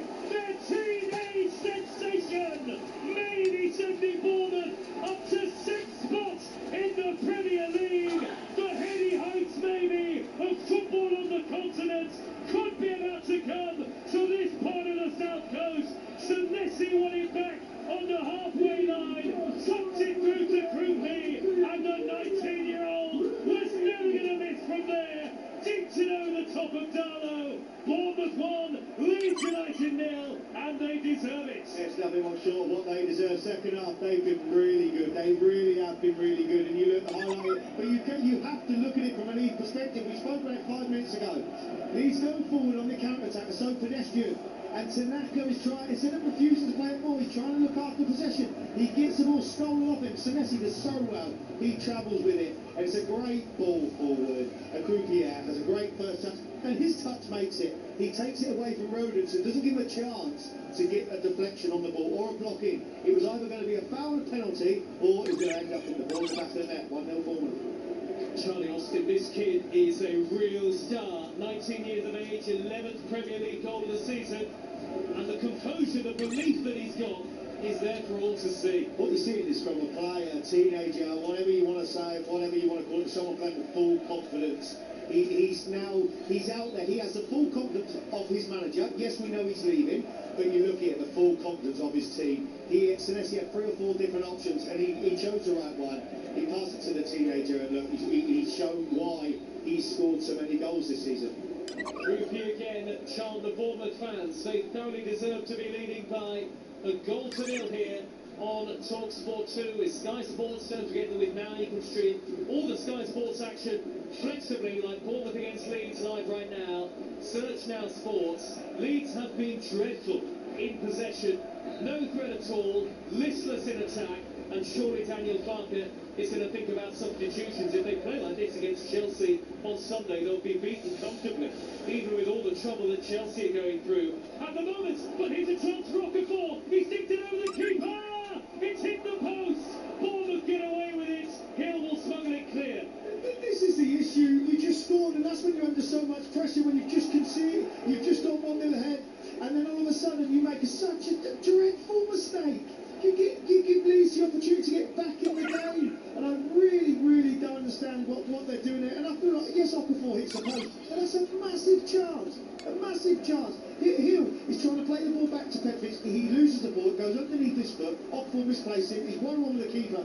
I actually thought he was going to go around him, and I think that would have been the better option, and he'd been able to roll it into an empty net. Bobble towards goal, agonisingly, and just nudged the edge of the post. And cleared away by Bournemouth. Well, this game is finally livening up here on the south coast on talkSPORT 2. Bournemouth 1, Leeds United 0, and Leeds are going to make a couple of changes here, I think. Maybe Bournemouth will do as well. Leeds are going to bring on Mecha and Nonto. Might be a change of shape for Leeds, we'll see anyway. They need reinforcements in the context of this game. Not mathematically safe yet, but they are 8 points clear of the drop zone. I don't think anybody pictures Leeds be playing any further part in the relegation battle. Here come the substitutions, and it's Beal the first to leave the field. Mecha replacing him, and Nonto for Okafor, who was so close to an equaliser. Yeah, it'd be frustrating. His final part of the game, Okafor should have put Leeds level 1-1. And I think with Beal coming off, I just feel like Joe Rodon will now go inside and play that, because Bournemouth have highlighted that in the second half. They really have, and a lot of it have come. And they're also going to be looking at Nonto now to put a bit of energy going in their attacking areas, because honestly, Leeds going forward, like we said, I know we're going to say it again and again until it changes, they have been pedestrian going forward. Well, let's see if those alterations spark Leeds into some sort of life. Worth keeping an eye, I think, Charlie. Have they changed shape here, Leeds United? Have they gone with a 4 defensively? I feel like they have. Just as kind of tucked as a right back, but at this moment, he's going in areas that he really doesn't want to. Marcus Hamner is having a great second half so far. Still Bournemouth. David Brooks setting up. Jimenez trips. Surely must be a penalty. Goodmanson with a challenge, and the referee says goal kick. Well, from our angle, certainly, and we probably need to see another replay of it on the monitor, Charlie, it looked a clear penalty. Yeah, first angle, you think, yes, penalty. Listen, Alex Jimenez is trying to do the clever thing to get across him so he can't, but on second glance, I'm not sure you're going to get penalties for that. I'm really not, especially if the first one wasn't given. I'll be unsure that this one's going to be given again. No penalty signals Michael Salisbury, and maybe with the relative lack of contact, he's got it right. Bournemouth 1, Leeds United 0. Bournemouth heading up to the heady heights of 6th in the Premier League, and they're closing in on European football. Cardiff 1, Port Vale 0 is the latest score. Cardiff already up, Port Vale heading down to League 2. A Bournemouth, we thought were going to make a substitution, but he's upcoming. Ryan is stripped and ready to come on. Here come Leeds on the counter. Aronson over the halfway line. Rolls it wide left to Goodmanson. Not had a meaningful shot on target in the game, Leeds. Goodmanson on the outside of Brooks. Flicks in the cross. And spinning and turning and shooting is Metcher. And it's over the top. Very athletic footwork from Metcher. Combined with a really good piece of skill, but he rifles the ball over the top. Listen, Metcher does a great down that left hand. Metcher's in the middle. He's put himself in a position where he can score. Goodmanson does great down there. Ball in there. He has a good first touch. Little snatches at the chance and goes over. But that's going forward with urgency, Joe, because we haven't seen that in the first hour from Leeds. So straight swap in the wing position here for Bournemouth. The very talented, another talented teenager, the 19-year-old Rayan, is going to replace David Brooks. Rayan, who only joined the club in January. So amazing how Bournemouth have adapted. Talk about the changes that were made in the summer, but of course they lost Antoine Semenyo halfway through the season as well. And we're not even talking about that. That's the thing. He's had such an impact at Manchester City, but also Rayan coming in, their recruitment again. They should be so proud of what they've been able to achieve at this football club, recruitment, whether it's managers or whether it's players, and also the value for money when they sell players also. All Bournemouth players that are getting sold on are going to top clubs. Aronson for Leeds United breaking between the midfield and defensive lines. Looks for Metcher, outside left. Metcher into the penalty area now. Twisting, turning, shooting, well blocked. Did very well with his footwork there, Metcher, to get beyond two Bournemouth defenders. Found the angle for the shot, but it was blocked. Metcher's come on with a point to prove. I think he realises there's an FA Cup semi-final coming up against Chelsea at the weekend, and he wants to be starting. He wants to be starting. He looks like he's come on with a point to prove, like I say, Joe. He's had two good chances, the ball in the box. He looks a bit of a threat, and Leeds now all of a sudden, the goal behind, they are going forward with a bit more urgency. Both semi-finals this weekend and live over on talkSPORT. Both Leeds United, elbows jutting out, back arched. Ampadu holds it into the box, clicked on by Roden. Defender misses the header, comes down towards Aronson. Metcher nudges it forwards, real scramble on the edge of the 6-yard box. Metcher with his back to goal, not so tries to the cross, and it's been turned in. Leeds United 0-0.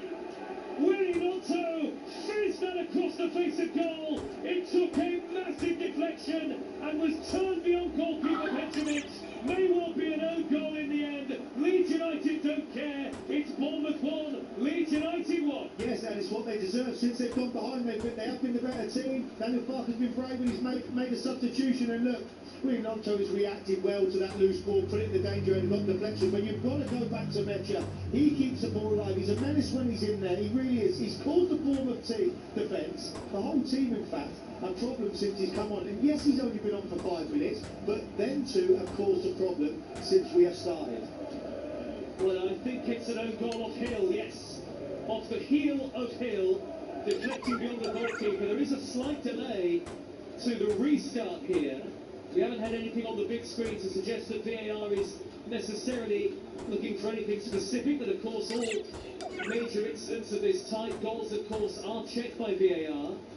But what a blow that could be to Bournemouth, Sean. It really could be a big blow. But now Alex Jimenez's reaction to the referees looks like it's handball. That's what they're trying to check. I think that's what they're going. But it'll be a massive blow to Bournemouth. It really will. But it'll be nothing what Leeds deserve.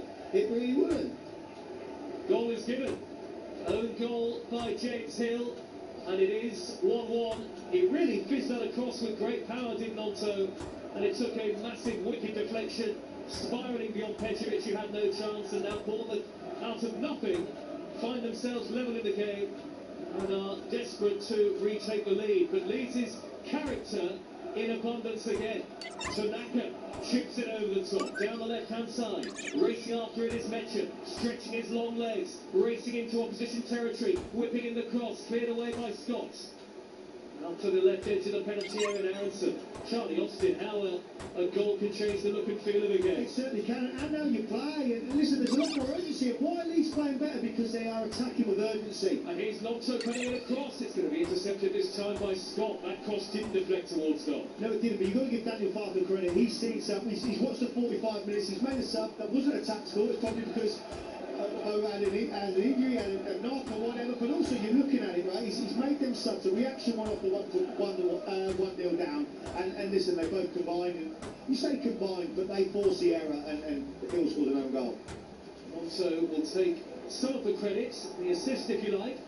20 minutes to go, Bournemouth 1, Leeds United 1. Leeds could really hurt Bournemouth's chances of finishing in the European place if they can sneak a winner here. 1-1, William Hill with the latest odds, the official betting partner of talkSPORT 2's Premier League coverage. As Darno takes a risk with a 10-yard ball forward to Anthony. I think the whole stadium was holding its breath there. Bournemouth to win at 13-8, Leeds to win at 5-1. Here come Leeds with Aronson. You can back the draw at 17-20. And on the left is Metcher, rolling into the area. Goodmanson on the overlap, and the cross is cut out by Hill, sliding in bravely, hoisting the ball over the top of the roof of the stand, and it's a corner to Leeds United. Those odds, by the way, all thanks to William Hill, 18+. Gambleaware.org. Charlie. So much better for both teams. Like you say, Joe, when the goal's scored, it can soon change the game, and now both have scored. And Leeds have flipped this right on their head now and are attacking so much. They've got most of the ball, the energy going forward, but Metcher, since he's come on, has caused a big problem. Whether it's in the box or in wide areas, he looks like I said before, he's got a point to prove and wants to play in this FA Cup semi-final. Leeds moving closer to mathematical confirmation of safety as it stands. Cornering towards Calvert-Lewin. Header away by Evan Nielsen at the near post. And you've got to give credit to Daniel Farke's team. It would have been quite easy, having got a goal down here with the vitality against a team on a great run, to simply fold and think about what's to come at the weekend, the trip to Wembley, but they certainly haven't done that. In fact, you're left wondering, where was this Leeds team for the first hour? Well, I think this was the problem. They was all thinking about, in the first 45 minutes, they was all thinking about this FA Cup semi-final coming up, and now he sold them this, and you've got a point to prove to these travelling fans to make if you want to be in this team sheet. Bournemouth ready for changes. Long throw in by Ampadu. Header away by Scott at the near post. Cannoned up into the air by Krupi, not convincing. Leeds have got it again with Nonto. Nonto down the inside right. Shaped to drive towards the dead ball line. Instead gets it back from Tanaka. And actually he's going away from goal with every touch of the ball he has here. Nonto, and he's lost out to Trufair. Bournemouth counter. The red and black shirts are flowing forward now. And on the left is Rayan, but he can't get to the pass from Christie. And Antonio Raiola is signaling that he desperately wants to make a double change. It's going to be Annie Adley and Tyler Adams coming on here for Bournemouth. Coming off on Krupi, the scorer of the opening goal, which has since been equalised, and Ryan Christie coming off as well. Yeah, but I was more interested to see if this is a tactical see the way Tyler Adams goes, because Harrison's picking the ball up just in that position, in front of the fence and behind the midfield, and he's causing them the biggest problem. So he'll be looking for something, because Bournemouth, since they've got behind, look like they can concede again. Well, their long unbeaten run is under threat.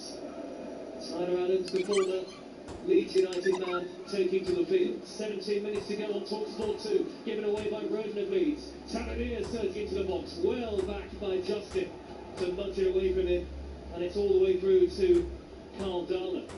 Well, plenty of jeopardy in the game now, and it could go either way at this stage.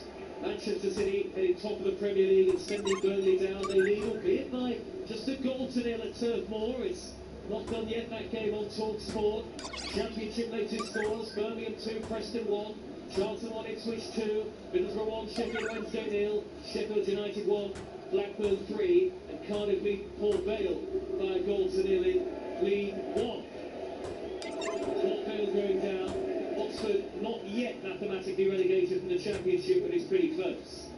Senesi, early ball into the box, could bounce down here for Rayan, darting on into the area, he slips at the vital moment, scooped upfield by Strauchan away from danger. Aronson beaten to it in the centre circle by Hill. Now Tavernier collects possession, rolls it forward to Rayan. Rayan with a shot, and Darno turns it away. Scott went in for the rebound, and he was blocked off at the vital moment. Bournemouth get another corner. They do, they get another corner, they attack well, and Alex Scott is the first to react, good defender, but James Justin, I don't know if he takes a knock or whatever it is, but he's on the floor and he plays everybody on, and almost you've got to look at it, if Leeds have almost got away with one then, they really have. The Bournemouth, you'd like to think now, they've made the subs, they're getting plenty of corners, they've got to do something with these corners, and too many times balls come in the box, it's a white shirt that's heading it away first.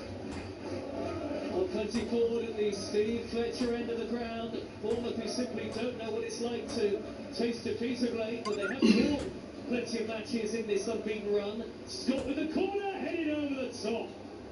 Closest to it was James Hill, who has never scored a goal for Bournemouth, has scored at the wrong end tonight, and over the top it went onto the roof of the net. Yes, I think this is the thing. I think this is the first corner that has come in this game that Bournemouth have attacked it. Yeah, it hasn't gone in, it's gone over, but they've got to show a little bit more, because since that Leeds goal's gone in, they have kind of waited. And my question is now, did they rest on their laurels? Did they think when they got the 1, 2 and 3 will come because Leeds have got a big game coming up this weekend? They could finish 6th, end up 6th at the end of the night if they get 3 points tonight. Only if they get 3 points. Goodmanson on the retreat for Leeds. Volleys the ball over his shoulder and away from danger. The sun has long since set down on the south coast. The skies are dark overhead here at the tight confines of the Vitality Stadium, nice and close to the edge of the pitch and the crowd.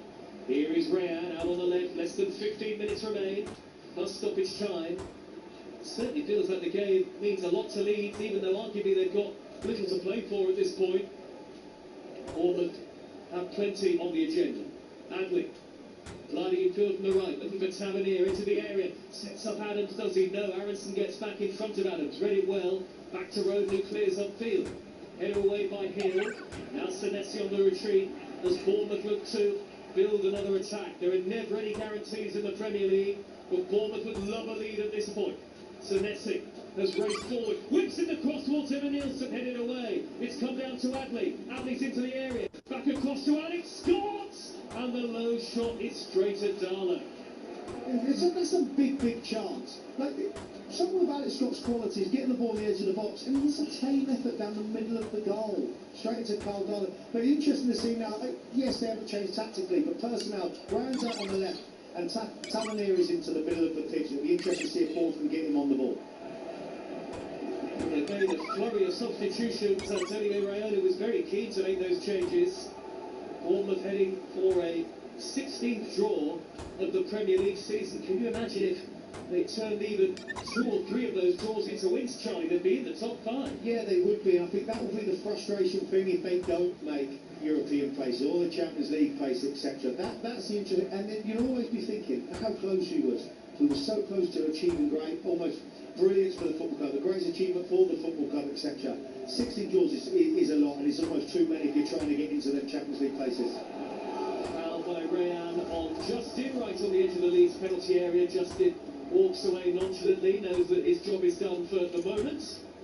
Free kick to Leeds United on the edge of their box. It's 1-1 on talkSPORT 2 with Enterprise Rent-A-Car. Here for it, book now at enterprise.co.uk. Sports Bar coming up for you over on talkSPORT. 03717 223344 to have your say with Jamie O'Hara and Jason Cundy. Manchester City still 1-0 up at Burnley, sending Burnley down and sending themselves to the top of the table. Nonto out on the Leeds United rights. Infield now to Ampadu. Nudge back up way to Nonto Aronson, who plays it through the left of the defender.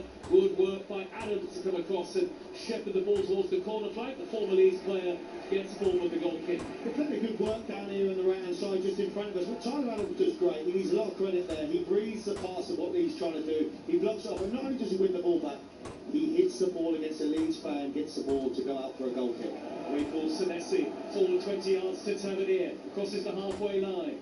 Tavernier out wide left to Rayan. Rayan on the edge of the penalty area with a low ball in, and it's bounced off Roden more than anything. I think he's frustrated that he's conceded yet another corner. Yeah, because that's a poor defensive clearance. That's a box standard where ball comes in at the first man. He's got to do better. But like I mentioned, Marcus Tavernier, he's picking up the positions in the middle of the pitch, and no one's on him. He's got so much space. And again, Senesi passes the ball to him. He takes it 20 yards up and sets Bournemouth on an interesting attack.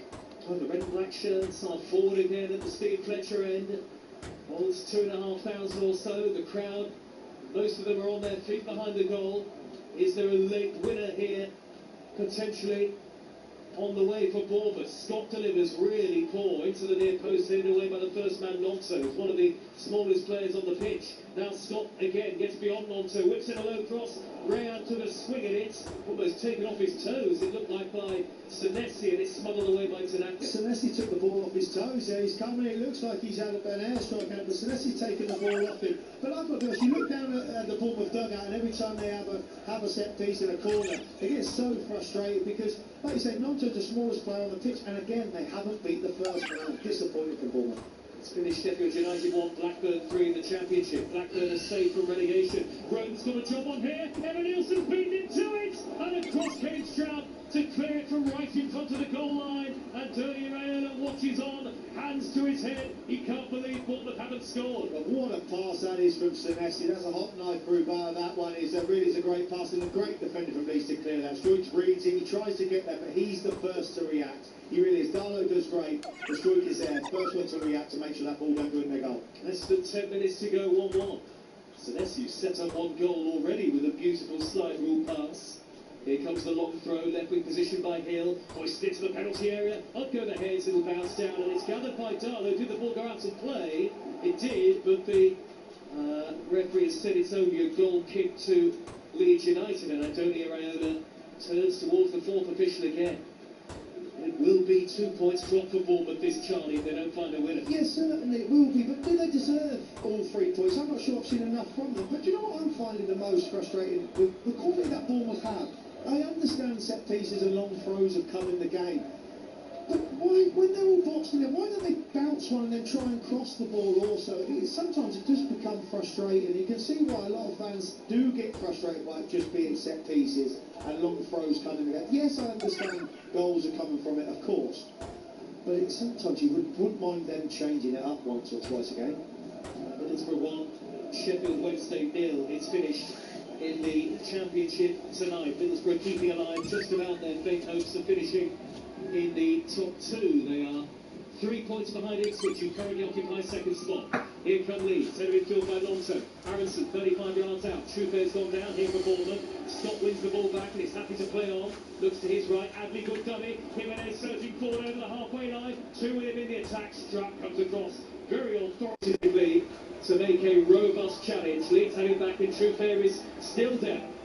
1-1 it remains. Leeds will attack now. Adley gets a foot in on Ampadu. Referee has stopped the game so that Truffet can maybe be tended to here in the 83rd minute. But if even up to looks up and out towards where we are, we know so it's free, and the Truffet's down, and all the boys are going across, all the back line for Bournemouth are going across, and he was free in acres of space.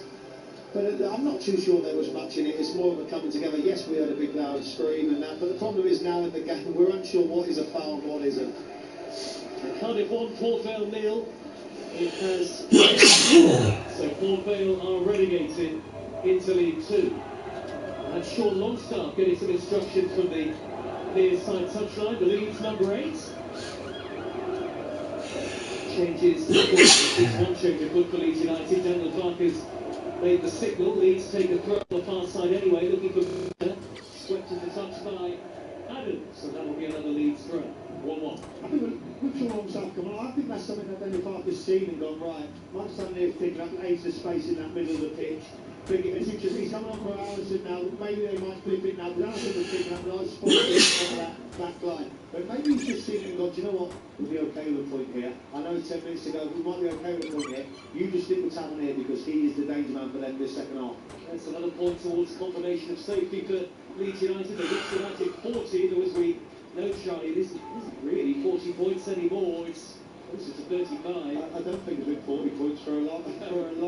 And the scary thing is, I'm not sure Spurs are getting anywhere near 35 if they continue the way they've been performing this season. Yeah. Leeds moving well clear of Tottenham. Long throw to the penalty area by Anthony for Leeds. Flick on by Roden. Looping header goal. You've got to be careful. And he watches the ball high into his gloves. Petrovic right on the goal line, not really contested at all. Could do nothing about the Leeds equaliser.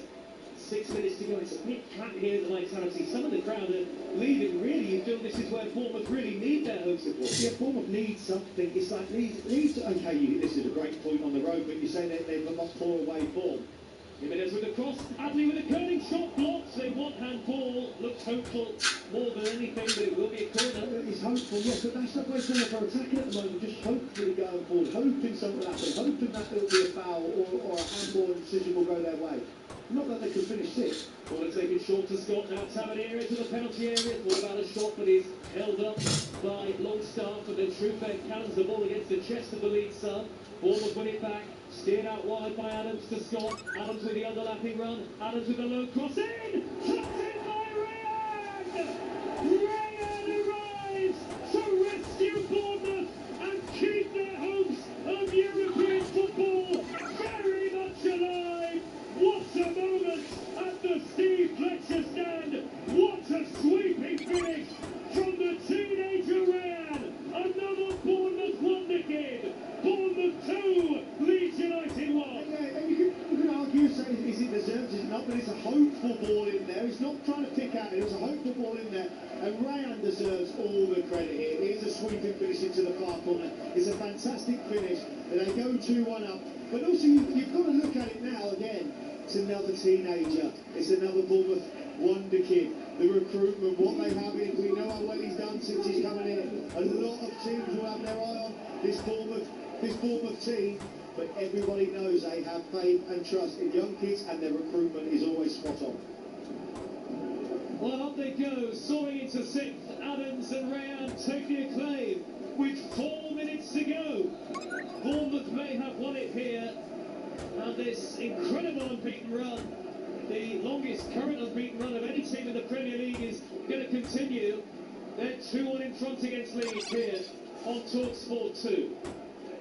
And they won it back again, straight from kickoff. Leeds want to send on Joel Pirouz shortly. Trufedo threads the ball down the near side of the left, and Rayan gets away from Justin. Sliding in is Ampadu. How much of the ball did he get? I think the referee says yes, he did get some of the man, but plenty of the ball in the end. Bournemouth throw, and suddenly Charlie Austin, the noise levels are back up on the south coast. Yeah, the noise levels back up, the energy's back into this. I think you've got to look at it and go, maybe the Bournemouth players were looking for a bit of energy from the fans, because they have been quiet, but then the argument is they haven't given them anything to get off their seats, right? And also we look around, Joe, about 1,000-2,000 fans that have left, but trying to get back in there to enjoy this moment. Well, never leave a game early. Bournemouth fans are jubilant behind the goal. 2-1 they lead Leeds United. They have another corner. They are going to send Hill and Senesi forward for it. There are less than 3 minutes to go now. And Leeds facing up to the prospect of defeat. And Bournemouth looking up again in the race for European football. Who knows? Could it even be Champions League football for Bournemouth this season? Scott delivers right-footed. Header off the bar by Senesi. Bounced down towards Trufek, cleared away by Nonto. Leeds hanging on. Yeah, he's hang time there from Senesi, gets good first contact off the bar. This is the first time that Ashford's put a very good ball in. That's surprising saying that about someone that's got that much quality from dead ball situations. Senesi gets up well, and as he heads towards goal, unfortunately just hits on the bar. Joel Pirouz, who's only scored 1 goal all season, is on for Leeds, on to replace Al Tanaka.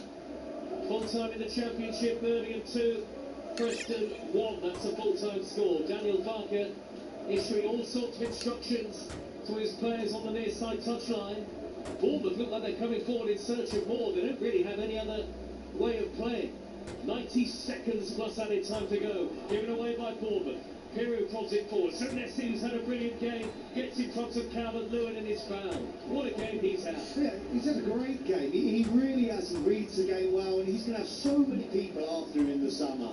He really is, again, another Bournemouth project. How he's done it, he's performed to great ability, and the people that are going to want him, he's a left-footed centre-half, and there's going to be so many suitors after him. Looks like Tottenham does need 4 as Senesi in the summer, if they stay up in the Premier League. But it is Bournemouth, little old Bournemouth, up into 6th with 4 games left, 51 points. Their matches to come: Crystal Palace, Fulham, Manchester City and Nottingham Forest. The thing is, I don't know how long they can continue to be called little old Bournemouth, because they have been, over the recent years, they have been phenomenal on the pitch, off the pitch, and like you say, they're sick, they've got games coming up they'll be looking at. We've got to win these games, and then the bigger picture is the manager, even though he is leaving, will want to finish this game up strong. He will want to end this season very, very strong. Well, off comes Tavernier, who's had another lively game. Alex Toth, a young Hungarian, another little known player when he arrived at the club, but will surely be another player to make an impact here at Bournemouth this week. That's come on. Bournemouth are nearly there as we head towards stoppage time. Bournemouth are nearly there. Listen, Mark Sumner's been brilliant. He's been brilliant tonight. Maybe not the first time, he's been quiet, maybe a bit of a bright spark. But then when Rayon come on and he went into the middle of the pitch, then he kind of come into his own then really. He was picking up areas where he was demanding the ball, big spaces, and he was a big threat. He was a big threat. As much as the subs, his positional movement was a big cause Leeds big problems. 600 minutes at the end of the game here at the Vitality Stadium. Bournemouth 2, Leeds United 1. Over the halfway line goes Senesi. He's picked out Evan Nielsen. Brilliant through ball! And Evan Nielsen has sealed it! What an assist by Senesi! What a finish by Evan Nielsen! That's it! There's no comeback for Leeds United. And Bournemouth are soaring towards 6th place in the table, challenging for a spot in the European elite. Bournemouth 3, Leeds United 1, and the Cherries are finishing with a flourish here. Well, we can talk about all we like about Senesi, thinking about going to Tottenham, this, that and the other. Tottenham are going to be very lucky to get him. Let's be honest, he would almost part the Tottenham. He's got to be looking at bigger and better clubs than Tottenham Hotspur. I'm sorry for that. The way he's performed tonight, defensively, yes, been bang on. But what he has done going forward, incredible. 2 assists, he's just hit the bar. And that pass into Evan Nielsen as a striker is a dream. Evan Nielsen does a half it. He has a great first touch. He takes the Leeds defender out of the game, and it's a great finish. Straight back across Carl Darlow. Has no chance. But that Senesi is one. Senesi is one that he could be looking at bigger and better clubs than Tottenham Hotspur. VAR checking it here, Charlie. Is there an offside? Of course, it is a purely factual thing. And I think the referee has signalled that there is a very marginal offside against Evan Nielsen by the tiniest of margins. We haven't seen it just yet on our monitor. Oh, it's the top of the shoulder maybe that's offside, so it stays 2-1 to Bournemouth. 2-1, they're so unlucky there. It really is fine as a margin, but that should not take away what we've just seen, the pass from Senesi. That was unbelievable. You've got to remember, he's a left-sided centre-back playing balls into his centre forwards like that. Incredible. He's been clear the best player on the pitch for me tonight. 2 minutes through 6 added, so maybe it's not over just yet. Still the chances on for Leeds. Longstaff finding Nonto. Nonto it's in the cross. It's turned just wide by Metscher. What an opportunity to make it 2-2. Many in the ground thought it was in. Many in the ground thought it, me being one of them. But also, I don't know how far Calvert-Lewin's away from getting first contact to this. But Metscher, since he's come on, he's been a bright spot for Leeds. Daniel Farmer's got a tough job to do at the weekend, whether he eases out or not.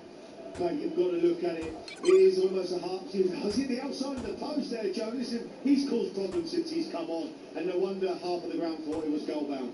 Couldn't have been any closer. Halfway through 6 added. Bournemouth lead by 2-1. Metscher, the effort just kissed the outside of the post. Ipswich have won at Charlton in the Championship by 2-1. Charlton still not mathematically safe yet. Ipswich are back up into 2nd spot.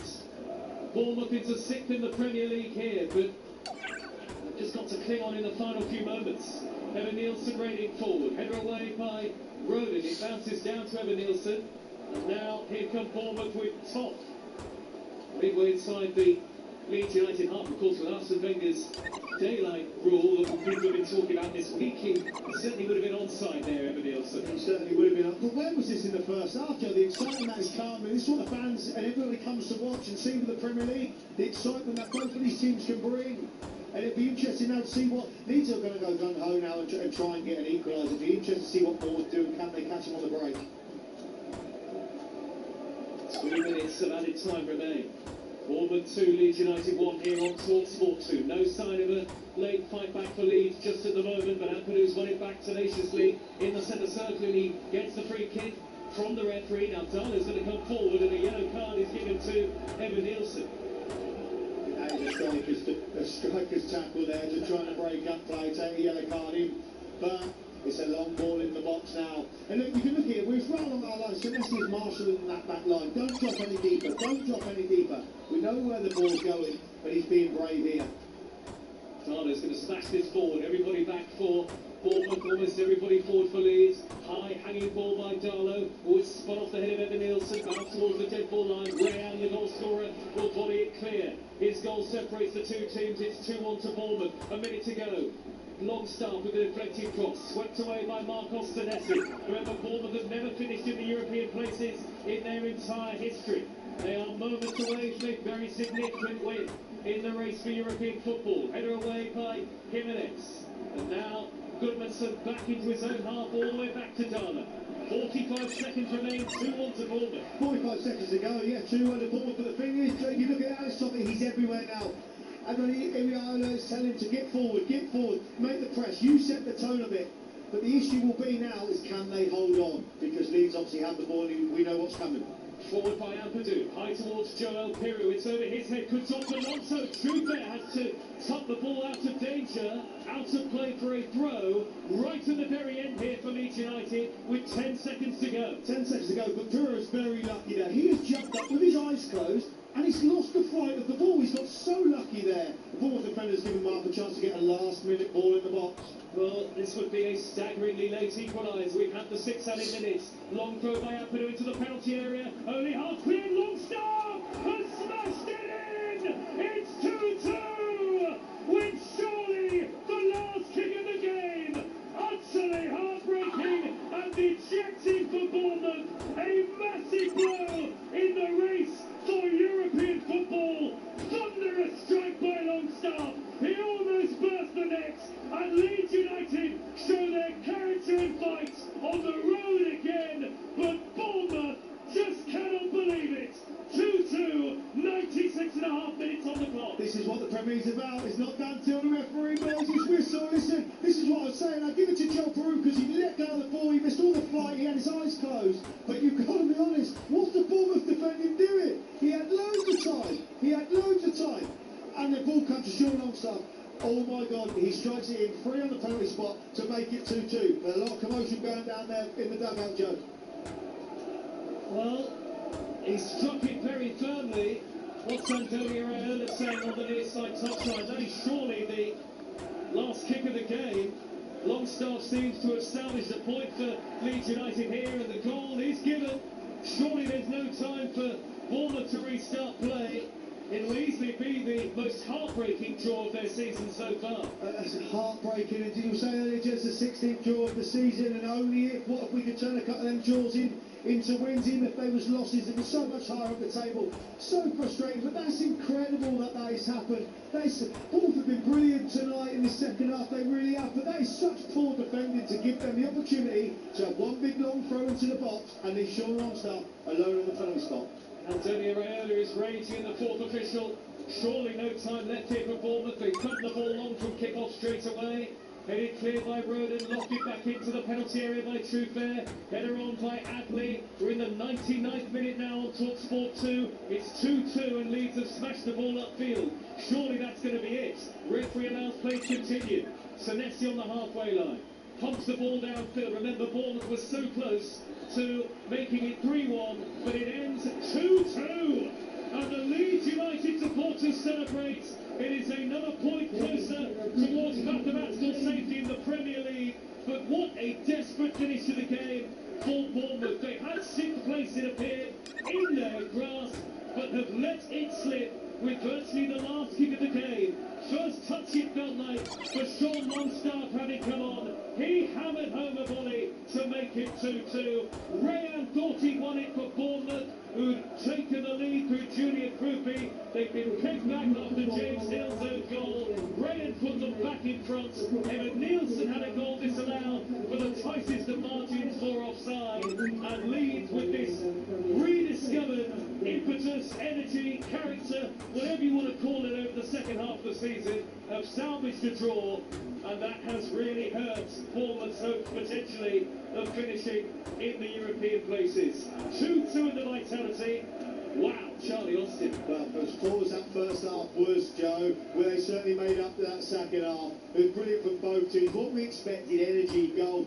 Final third, get the ball in, being dangerous, what we're used to that being, but you can't help but feel for Bournemouth, you really can't. That is a big missed opportunity for them. A statement result that would have been winning tonight, it really would, but I go back to it.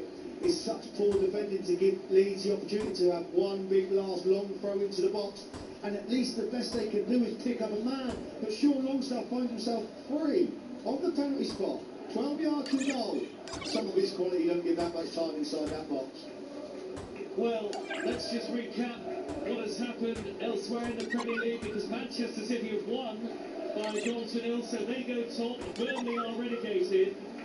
Bournemouth move up to 7th, but it could have been so much more than that. A 16th draw of the Premier League season for Bournemouth. When they look back at it, Charlie, are they going to ultimately look back at too many draws this season? Absolutely. It's the draws that cost you in the end. Whether it's in relegation, whether it's trying to win the title, whether it's European place, it's the draws that do you. They really do. And you look at, yes, they've been on this incredible unbeaten run. They really have. But half of them are draws. And you just can't help but feel like Bournemouth, they'll be deflated going into that dressing room after this game. They really will. And we can see it across with the Leeds fans, as always, as everybody knows, brilliant away support. And they're going over there to congratulate their fans. And do you know what? They've got something to real look forward to this weekend. They really, really have. An FA Cup semi-final live on talkSPORT on Sunday as the Leeds United players go over to celebrate with the travelling fans. It will feel like a win for Leeds. It will feel like a defeat for Bournemouth. Let's pick our man of the match now with Enterprise Rent-A-Car. The Here For It hero on talkSPORT 2 with Enterprise Rent-A-Car. Whatever it is, we're here for it. Charlie, man of the match tonight? For me, Marcos Senesi. I know there's no winner, but for me, he was the standout. He really was. And in the pass that he played into Evan Nilsson was unbelievable. Yes, he was just offside, but his performance tonight was superb. And like I said when the game was going on, this is not a big Tottenham Hotspur will be lucky to get his signature, because after tonight's performance and what we see for the Premier League, he'll have plenty of other offers. Okay, Marcos Senesi is our Here For It hero, man of the match in today's game with Enterprise Rent-A-Car. The Here For It hero on talkSPORT 2 with Enterprise Rent-A-Car. Here For It. Look now at enterprise.co.uk. Charlie Austin, thank you very much indeed tonight. Really enjoyed your company. Thank you, mate. Much appreciated. I'm glad it got better in the second half. 2-2 it's finished here on talkSPORT 2, and Manchester City have beaten Burnley by a goal to nil. So a reminder, City go top and Burnley are relegated. In the Championship, Birmingham 2, Preston 1, Charlton 1, Ipswich 2, Ipswich up to second in the table, Middlesbrough 1, Sheffield Wednesday 0, and Blackburn 1, 3-1 at Sheffield United. So Blackburn are safe. Charlton not mathematically safe just yet. League 1, Cardiff 1, Port Vale 0. Port Vale are down. Watch a night of football around the grounds around the country here on the talkSPORT network. The Sports Bar is coming up from around 10:15 over on talkSPORT with Jamie O'Hara and Jason Cundy. Now we take your calls on all of tonight's action. Make sure you give them a call. The number to dial is 03717 223344. Game day exclusive on talkSPORT 2 with Enterprise Rent-A-Car. Here For It. Book now at enterprise.co.uk. We all fantasize about our perfect home, watching the big game cozied up in the snow. Balmy summer nights with the kids playing on the lawn. But come on, this isn't real. Listen, if you're serious about making your fantasy a reality, find out what your home is worth instantly with a free online valuation estimate. Get real about moving. Get on the market. Most common time to obtain an online quote between 1st of April 2024 and 30th of June 2024 is under 3 minutes. Excludes Northern Ireland. The sharpest. Ooh. Crunch time. Down to the wire. Do or die. The season finale. Squeaky bum tape. Whatever you call the business end of the season, make sure you don't miss a minute with the Sun's free pull-out goals. From the Premier League to League 2, you'll get all the experts' opinion, tactical analysis, and news you need. Get your free copy of Goals every Saturday, Sunday, and Monday, only in the Sun. Sorry. McDonald's cards are here. 24 cards to find and free food in every pack.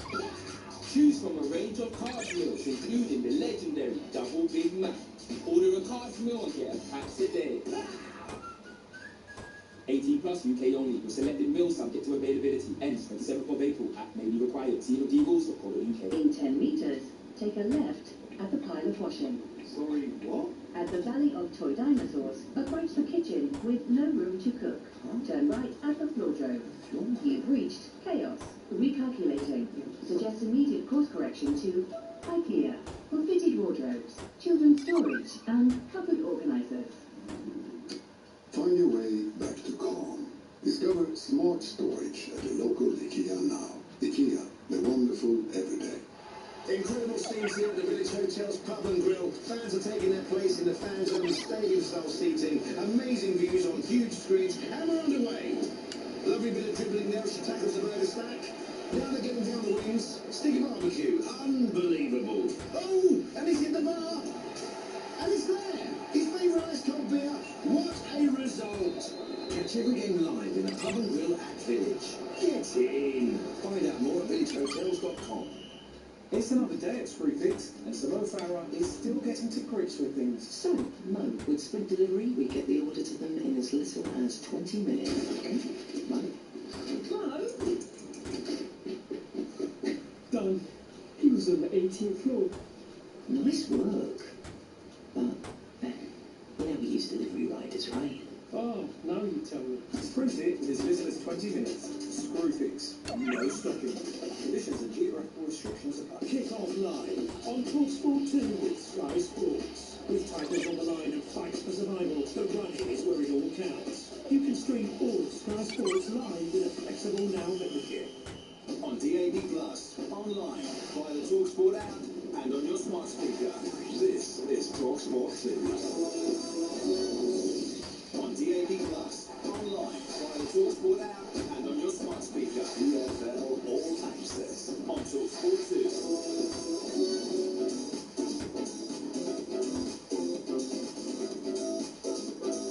Hello and welcome to EFL All Access here on talkSPORT 2 with me, Hugh Wizencroft. We have 3 promotions to discuss, starting in the Championship, as after 25 years away, Coventry City are back in the big time. The referee puts the whistle to his lips. Coventry celebrate. 7,000 Sky Blues away to our right on their feet. Tonight, it's Coventry's night. Cardiff City's time in League One will be far more brief though. The Bluebirds booking an instant return to the second tier. The final whistle goes and Cardiff City are promoted back to the Championship after one season away. Celebrations away to the right-hand side. What a job done by Brian Barry Murphy. His side make it straight back up. They've won by 3 goals to 1. And what a moment for Bromley as they're going up to League One for the first time in the club's history. The excitement around the place for everyone, to start thinking about going to those big clubs. But this is why really we want to get this club as high as we can, and it is a Cinderella story at the moment for Bournemouth. We'll be joined by the man himself, Andy Woodman, later on in the show. So much to discuss over the next hour in the company of our very special guest, the former Cardiff and Rotherham defender, Sean Morrison's alongside me. You're listening to EFL All Access on talkSPORT 2.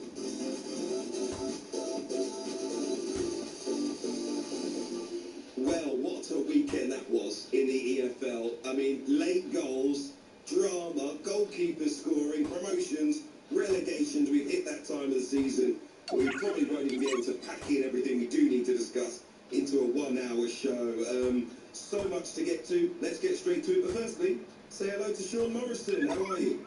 I'm really well, thank you. Thanks for having me. No, thank you for being with us. Like I said, plenty to discuss. How have things been for you of late, watching on like the rest of us? Life going well? Yeah, really good. Just enjoying family time since stopped playing, but loving this part of the season. This is kind of where it gets to the part that we all love as fans, and especially in the EFL. I mean, the excitement we get throughout the league to this stage of the season, and it feels like every division. There's just so much riding on it with plenty of clubs up for promotion and potential to have that fantastic season they all dream of at the start of the year. I mean, I'm biased, but I don't think you can like football and not like the EFL. When you look at the points, what is it, 3 points, 5 clubs at the bottom of League 2, is it? Separate, that kind of thing. You look at the top of the Championship, same thing, 4 teams, 3 points going for that second automatic promotion spot. Up and down the divisions, things have got so tight with just a handful of games remaining. This is going to be thoroughly entertaining. It already has been. This weekend at provided us with plenty. We were with you on talkSPORT 2 on Friday night as Coventry were promoted to the Premier League. Bobby Thomas equalising 6 minutes from time at Blackburn Rovers. After 25 years away, Frank Lampard's side can begin their promotion party. Thomas writing his name in Sky Blues history. He headed home in front of the away end, sending them wild at Ewood Park. It was a 1-1 draw after Rayo and Morishita's opener. Coventry fans sang the 25-year-old defender's name. The club's journey went all the way down to League Two at one point, but Frank Lampard has taken them back to the top flight, and it's been quite a journey for the Sky Blues. A 3-2 defeat at Aston Villa on the 5th of May 2001 saw them relegated from the Premier League. Since then, 11 years in the Championship. They were relegated to League One and fell into administration in 2013. They've had the drama of 2 ground shares with Northampton and Birmingham, a detested ownership as well, multiple protests. They'd organised marches, they had pitch invasions, and finally sold the club to Duck King in 2023 after 13 years, during which they had gone to the 4th tier for the first time in 59 years. So this has been an incredible resurrection for Coventry City under a combination of their former manager Mark Robins and now Frank Lampard. Lampard, by the way, also named the Championship Manager of the Season at the EFL Awards on Sunday night in London. So congratulations to him. These were his reflections after that promotion to the Premier League was secured on Friday night. Pretty surreal. We knew it was coming. We were effectively promoted, I thought, last week. It's nothing like this feeling.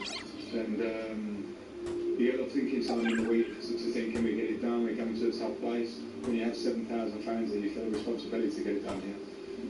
And it's bigger than us, it's bigger than me, bigger than the players. It's a football club that's had 25 years of going down the divisions, playing out of the stadiums, fighting away out of it. Credit to Mark Robins and the work he did in that phase of it. And my role was to come in and try and pick us up from where we were last year. We didn't believe we'd get here. But when you work and work and work and have a great group of players that really want to get better and want to train every day, you can produce something. And we've managed to produce something and make a huge achievement. And I'm delighted for every person that likes Coventry, loves Coventry, who's got Coventry in the blood, because it's more unique, it's more special for us because of our story. Well, Sean, it is a fantastic story. How would you describe the job that Frank Lampard's done, not just this season, but since taking over a team that was basically in the relegation zone 18 or so months ago? Wonderful, wonderful job. I think we hear Frank talking then about how special their story is, and it means more to the people involved in Coventry, but I think from outsiders, people who aren't linked to Coventry and kind of seeing their story from afar, they've been through it the last couple of decades, so it's a wonderful football story, and the fact that Frank's come in, kind of taken over from Mark Robins, who's done a wonderful job, and just steered them, got them over the line, which I think is the key for any club in the Championship. Is can you get over the line? It's such a difficult league to get promoted out of into the Premier League, and Frank's gone in there. We've obviously done well at Derby a few years back with the playoffs and other jobs, and it's kind of not worked out. So this was a big job for him as well. The pressure for him to be able to get this team and this squad firing, and he's done that because I know they faltered a little bit in the last few weeks or last month or so, just getting over the line, but for the majority of the season, that squad's been absolutely fantastic. They've been, I'd say, head and shoulders above most of the pack. Yeah, I think key to it was holding their nerve. You know, we've had big conversations about that, haven't we, this weekend, particularly in the Premier League. There was a 2-month period there where they had a big advantage. I think it was 10, 12 points, and it slipped away completely, kind of from Christmas time to that massive game, that Monday night game where Middlesbrough came to the CBS Arena, and you thought, this is it, you know, they're dropping out of it. It might not even be a promotion at all by the end of the campaign. They won that game 3-0. They got their mojo back. They've had a brilliant kind of last 2 or so months, stretched away once again, and I think that was pivotal. That was key. I think the signing of Frank Onyeka in January was the master stroke, and was probably too good for the Championship. He really helped Matt Grimes out in the middle. Matt Grimes had an exceptional season as captain as well. And there's a lot of players that deserve praise, and we'll come to the players, I think, in a few moments' time. But, you know, it is a job that I think Frank Lampard has silenced his critics, that's for sure, and shown that there is a real quality manager there. He he always, I think, needed time as a young coach. You know, he has a huge name, huge reputation in the game as a brilliant player that he was. But actually, as a coach, I think he's needed time to find a real home. Fingers crossed that is going to be Coventry. And even if they are relegated next year, we'll talk about their chances. You know, I hope that he's there for several more seasons. And like a number of managers that have gone down from, especially young English managers, that have gone down from the Premier League, if that is to be the case, obviously, that's a big if. But if that is to be the case, he gets the opportunity to show once again that he's good enough to come back to the Premier League. So congratulations to him once again. We can't forget the job that Mark Robbins did, because of course there were some very tough times there for Coventry fans. He's a big part of this as well. And of course, the club's owner, Doug King, has played a big role too. He actually joined Sean Custis and Henry Winter on talkSPORT's Sunday edition show. He was asked how the club's going to approach the summer transfer window. Now we're going to the Premier League. I've told my guys that we want to know what we're going to do, how we're going to spend it, what we're going to do, all these things. I don't work on that. I like it to feel a little bit quiet and just let everything settle. Let's have a little think about it.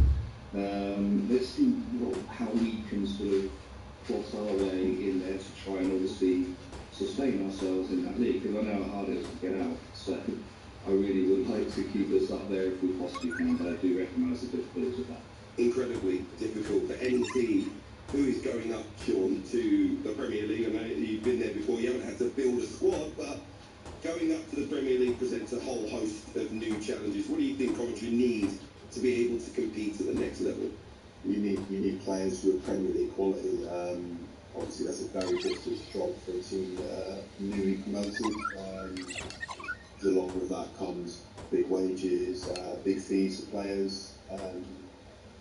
This is a job where I'm sure as ex-players or players, you don't envy that of sport directors and managers who have to bring these players in to try and get their squads up to the level they're going to be facing next season, because it's very, very difficult.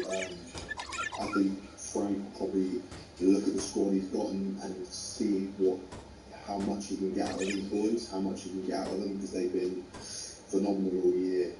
And it's a challenge as a player. As a player, you want to try and prove yourself at the highest level. These boys, the likes of the front three, who have been fantastic this year, they're going to want to go and score Premier League goals. They're going to want to go and show the world and showcase how good they are. So, although they are going to bring players in, they're going to be looking to try and add to the squad, give it that depth it needs to be able to compete. Those boys who've got the job done this year are going to want to go out there and prove to the world that they're Premier League quality and that they're in this league to stay. It's going to be really intriguing to see if Frank Lampard can use some of his connections. Obviously, ex-Chelsea, they've got a few decent youngsters who might need a game or two in the Premier League next year. Ex-Everton boss. His dad used to play for West Ham, so did he, so maybe if West Ham go down, you never know, there might be some Premier League quality players ready to move to Coventry City for next season, at least on loan. But yeah, big job for him and Doug King and the recruitment team at Coventry City to get done over the summer, and plenty of time to plan. So best of luck to them. Congratulations, Sky Blues fans, you are off to the Premier League. We're going to miss you on EFL All Access. You're listening to EFL All Access on talkSPORT 2 in partnership with McDonald's. Order delivery on the McDonald's app from 11 a.m. It's 18 plus. Fees apply to delivery orders subject to availability, and prices may vary. We're going to focus next on Southampton's incredible form. They're battling for automatic promotion in the Championship, and we'll talk about Leicester City's precarious situation as well. This is talkSPORT 2. Every emotion and total devotion. It's not this. It's talkSPORT 2. Oh no! We will be there, rocking an old t-shirt, all set to give that beige roll a new splash of colour when suddenly you realise you've forgotten a brush. Do not fear, Deliveroo's here with brushes, paint and DIY essentials from B&Q, Screwfix and Wilko. Delivered to your door in as little as 30 minutes. Deliveroo, now just got even better. Subject to availability, delivery times may vary. See app for delivery estimates, geographical restrictions, service, delivery fees and terms apply. See delivery.co.uk. People are tuning into radio more than ever. Advertise here and get your message heard by up to 6.5 million switched on listeners every week. Email radio@news.co.uk. At Lidl, we're giving you 50% off a fruit or veg item on your next shop. Just scan the Lidl Plus app at checkout, and when you scan, you'll be in with a chance to win your whole shop back. Open Lidl Plus and start saving today. Lidl, more for value. 18 plus TV residents, various prices available, subject to availability. Ends 5th, 26. 4 T's and C's apply. See Lidl.co.uk/LD-2s. So whoever finds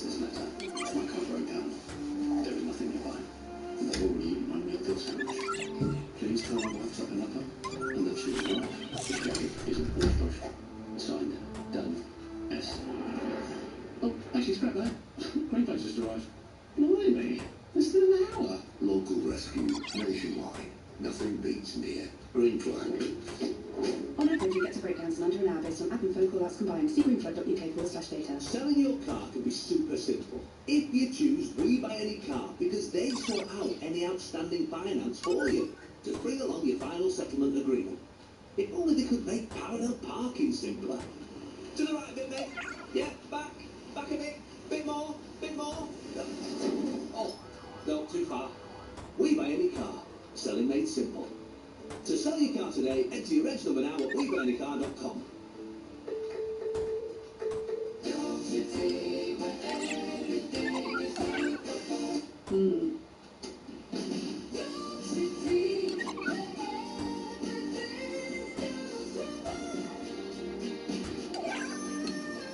bit not.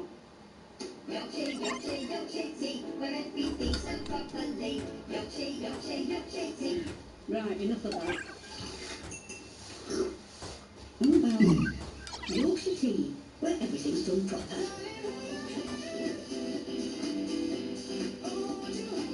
Nothing beats it. J2 Holidays. And right now, we've got some great deals for you to make the most of. So you can secure your dream holiday and get the best choice of rooms and hotels. Book now with just a £60 deposit per person. Nothing beats a Jet2 holiday. Package holidays you can trust. Up to that protected. Subject to availability conditions. On DAB+, online, via the talkSPORT app, and on your smart speaker. EFL All Access on talkSPORT 2. You're listening to EFL All Access with me, Hugh Wozencroft, and the former Reading and Rotherham defender, Sean Morrison. We've spoken about Coventry, they're off to the Premier League. But who's going to be joining them, particularly when it comes to that second automatic promotion spot? Well, Southampton have their eyes on it. Cameron Archer coming off the bench at the weekend, scoring a 90th minute winner to continue a remarkable charge for promotion. They beat Swansea by 2 goals to 1. They came from behind as well. That is Southampton's 7th straight league win. It's also 16 games without defeat in the league as Tondet Eckert continues the Saints' revival. They were only a few points shy of the relegation zone when Will Steele was sacked in November, but they firmly have momentum on their side. 3 games of the season to go. They know that Ipswich have also got to visit St Mary's on the 28th of April. That could be winner takes all. Let's hear from the man himself. Tondet Eckert was asked if he needs to keep his players grounded with belief growing that they could return to the Premier League. No, they are fully focused. I don't need to do that. I think the group is sharp enough. I just need to make sure I prepare them for the games coming up, and we prepare all the way for that. No? It's for the players, it's for myself. We prepare ourselves to be in those situations, and we all embrace the pressure, yes. Certainly they do. Huge goal from Cameron Archer, and momentum is the key word when you're talking about Southampton right now. That might carry them over the line. Sean, what makes them such a strong team at the moment? How's he turned it around? They're on an unbelievable bit of form. Just kind of charging, you can't see it stopping. I think speaking to people in this season, obviously we started off so poorly, which ended up with the manager being sacked, but you kind of just knew with that squad, if they just got a little bit of that momentum, like got the ball rolling, they could easily go on. Maybe no one thought of run like this, but they could go on an extremely solid run and make a case for the playoffs. But they've kind of won up that, and they're going for the automatic promotion spot, which is incredible. I just feel like watching them now this season, I feel like they're, especially the second half of the season, they just seem like they're much more balanced formation. Although obviously they're still playing, controlling games with possession and the way they play, I don't feel like they're as obsessed with it as kind of the Southampton we've come to realise probably a season or two building up to that, where it was just all about keeping the ball, playing in silly areas. They're a lot more pragmatic now. The game management's better. When they score first, they always seem to come away with a win. So they just seem like, obviously the momentum's massively in their favour, but just playing much more effective football, playing in the right areas. They have to play a little bit longer. They're not afraid to do it, and they've got players that can get down the sides of teams, and they've got players that can hurt other teams. So yeah, look, I'm not surprised they're on the run they're on right now. And to be honest, I think from my point of view, I just can't see anyone going to stop them really. Ipswich just about keeping their necks above water for automatic promotion, but Southampton are very much eyeing that spot, and they will meet talkSPORT 2. Let's talk about the bottom of the table now.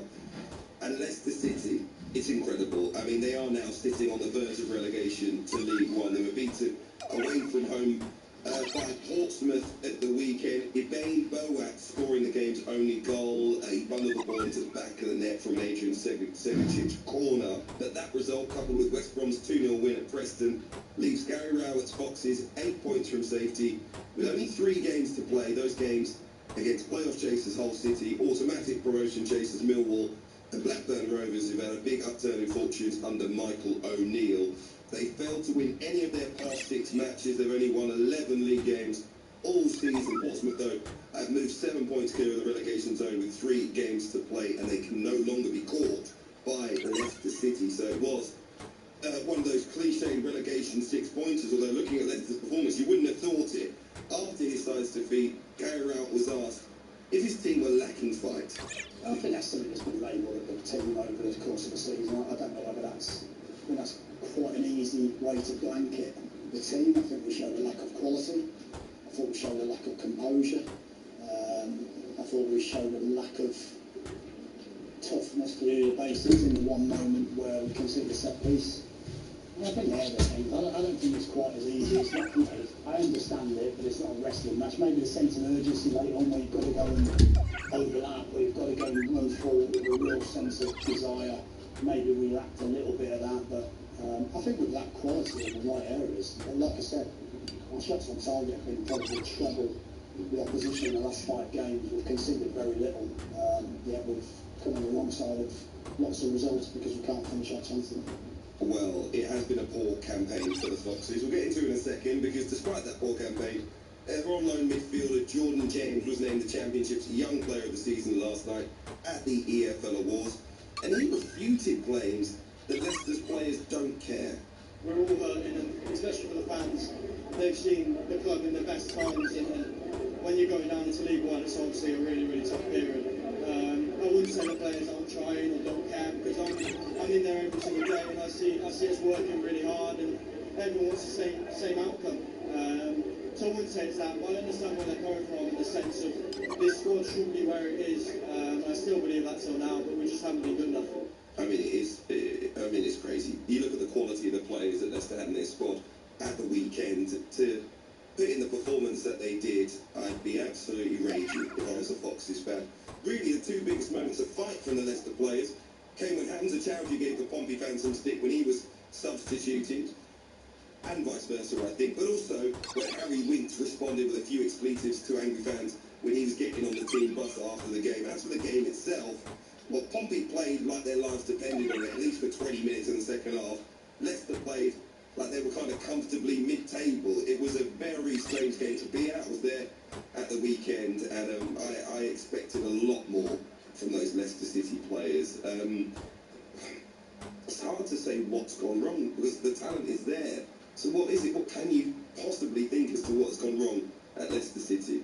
Yeah, it's an absolute shambles. They're in the position they're in, to be honest.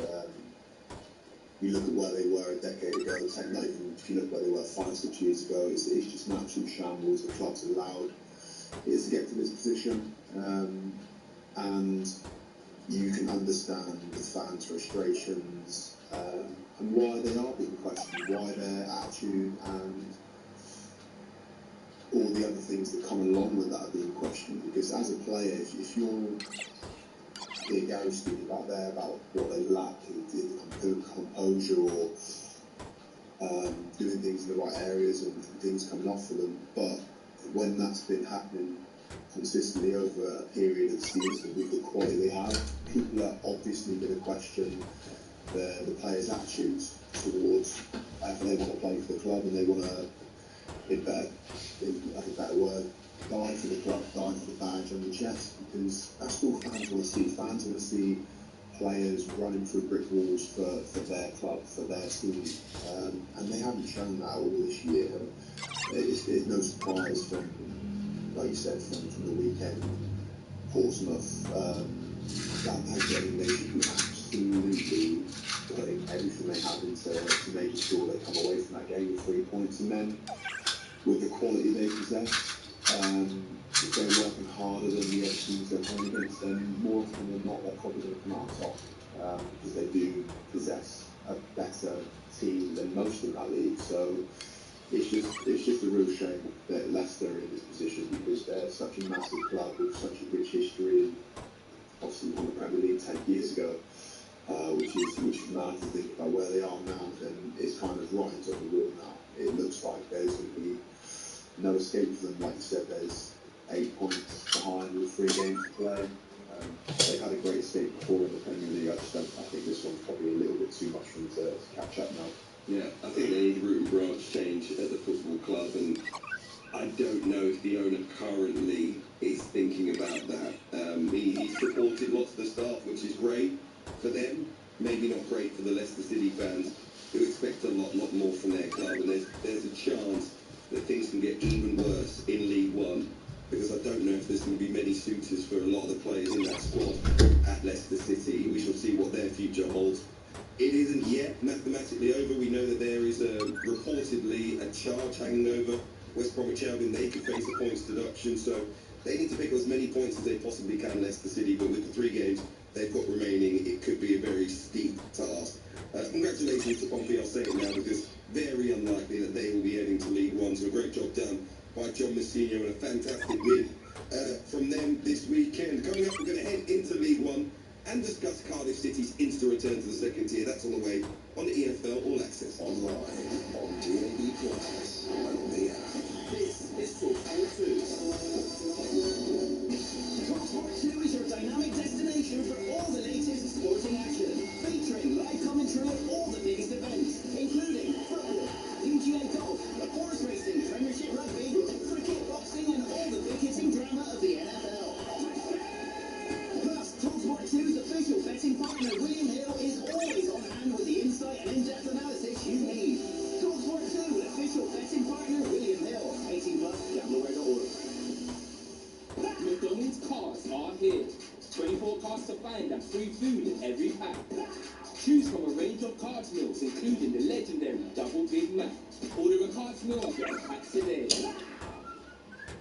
18+ UK only for selected meals subject to availability. Ends 27th of April at only required. See redeemables for the UK. On average, RIT tax refunds get their customers £3,000 back. Search RIT tax refunds today. The unmistakable sound of Laveron Absolute beauty. Fireworks. Power balance. A t-shirt cannons. Vitality Blast is back with the biggest local rivalries, Cartwheeling stumps. and sixes in the slide. Oh, wonderful technique! Power Blast with men's and women's T20 cricket starting 22nd of May. Search Vitality Blast to get your tickets now. Let's stop that. Being a soldier, it's exciting. You already know that. What you want to know is, what's in it for me? I wanted to learn leadership skills from the experts. I want to get paid to earn qualifications. I wanted more confidence. And now look, I'm on the radio. That's what was in it for me. Get skills, get qualified, get confident. Army, recruiting now, search Army jobs. Switching to Vodafone full fibre broadband is now as easy as pie. Oh, freshly baked. It's a walk in the park. Hello, little fella. It's like taking candy from my baby. Come on, as if I'd do that. With One Touch Switch, it's easy. We sort everything out for you. We even contact your current provider. Plus, we'll help towards heating fees. Switch today to full fibre broadband with Vodafone. Up to £200 credit to cover heating fees. More information and terms at vodafone.co.uk/broadband. This is talkSPORT 2. On DAB+, online, via the talkSPORT app, and on your smart speaker. EFL All Access on talkSPORT 2. You're listening to EFL All Access. I am Hugh Wozencraft alongside the former Cardiff City captain Sean Morrison. And we're going to talk about 2 of your former clubs in this section, but we'll start with the positives, and that is Cardiff promoted to the Championship, securing an immediate return. They won at Reading, and Exeter City scored an injury time equaliser against Stockport, and that sealed a League One promotion for the Bluebirds in rather dramatic fashion. 4th place Stockport looked like they were going to make the Bluebirds wait for the celebrations. They led 3-2 at relegation. threaten Exeter, but Exeter goalkeeper Jack Bycroft scored in the 6th minute of added time from a corner, sparking rapturous scenes among the Cardiff fans at Reading when the news filtered through. Absolutely fantastic. The Bluebirds are taking care of their side of business, beating Reading 3-1. They now book an immediate return to the 2nd tier. And their head coach, Barry Murphy, admits he's been impressed with the attitude of his players ever since his arrival at the club last summer. I think it takes a lot of hard work and a lot of dedication. But I believe the players have the time to do it. I knew that from the outside, but obviously when you come in, you're hoping that the mentality matches that, because what I've seen at my previous club, those players were very popular game, what it took in terms of dedication and training, and I've been blessed to see the players want to match that and on a daily basis want to improve. Sean, how happy are you to see your former side back in the 2nd tier? Yeah, delighted. They've been phenomenal this year. I've had the pleasure of watching them live many times this season, and the job Brian's done, his staff, they've been really, really good to watch. Again, they've kind of faltered the last few weeks, limping over the line, but nobody in the city cares, nobody minds, because the job was to get back to the Championship first time last year, and they've done that. And I think they've done that in a really good fashion as well. The football they play, the way Brian set them out, and also what's super pleasing is the way he's transitioned so many academy players into the first team. Lots of lads have made their debuts this season, and I'm sure lots will make debuts next season, because it seems like there's a real positive pathway for academy players to break into the first team now, which is what I think any club wants. I think they want to see homegrown players playing in the first team, and Brian's kind of moulded that into something that seems like it's going to happen from now to probably as long as he's there and he's the manager. That's going to happen. So really delighted with how he's done his job, and I'm sure everyone in the city is absolutely delighted as well. I think it's important, very important for Welsh football as a whole, that Cardiff City were released in the Championship, and like you say, bringing through those young Welsh players who can make it to the national team. We've had special moments with the national team over the last decade or so. They're looking for the next generation. I think Cardiff City have a big part to play, as the other big clubs, of course, Wrexham and Swansea too, but being the capital city and being able to attract players, I think that they have to have a strong squad, strong core about what's happening at the club. And I think Barry Murphy has been a bit of a breath of fresh air coming in there. There's obviously the former Rochdale boss who went to Manchester City's academy. He was a coach on the first team staff at Leicester City for a short period. Coming into his first season in charge and securing promotion, aside from what he's been doing holistically, what have you made of his impact in terms of how they've played on the pitch? Brilliant. I think to watch, they've been fantastic. They've controlled games, they've been patient, the one worry I had before the ball was kicked in pre-season was, would they have the squad that could deal with the teams that were trying old man them, trying to bully them, try and use their physical attributes against them. But the one thing they've done this year, they have been hard to beat. They've been strong, they've been physical, and the teams that have come and tried and done that to them, or they've gone away and teams have tried to bully them, they've not allowed it, and then they've controlled the games from there. They've played free-flowing football, they've scored lots of goals, there's been lots of exciting football, and like I said before, they've had young players like Dylan Lawler and Roland Pacquiao who've come in and been phenomenal players this season for the squad. So he's just elevated, I think, the whole level. Even the boys who were there previously, who I played with, Ruben Colwell, Joel Bagan got an award last night for Team of the Year. He's just turned these boys who, it was an important year for them. He's just elevated their levels to another level, if you like, and he's just made them better and better. So yeah, he's just done a fantastic job all round. All right, congratulations to Cardiff City, who are off back to the second tier at the first time of asking. Right, from the joy at the top of League One to the despair at the bottom of it. Rotherham United relegated to League Two in midweek after they went down to a 3-0 defeat by Wigan. Lee Clark's side will play in the fourth tier of English football for the first time since the 2012-2013 season. Since beating the runaway leaders Lincoln on the 8th of November, the Millers have won just 4 of 27 league matches. One of those wins coming this past weekend over Leyton Orient, when relegation was already confirmed. They won 4 promotions to the Championship and were relegated from the second tier 4 times, but they'd never spent more than 2 successive seasons in the same league. After relegation was confirmed last week, it's fair to say that Lee Clark was pulling no punches on what he thought of his team. There's lots of negatives, to be honest, about their squad. What I've walked into has been a real eye-opener. It's been sad, very sad and honest, to have this type of scenario. And people, fans may say that notwithstanding me, I could come in and give the new manager bounce and I could change things, and I get that. I've tried everything. I've tried all the different. We work so hard in terms of tactical sessions, work on the training ground. It's different, like I said to you, because we had to go to the stadium this afternoon to do some walkthroughs, to do some tackling work, because I couldn't even pick the team yesterday, because some players were falling in sick, some were saying they weren't 100% fit. Every day.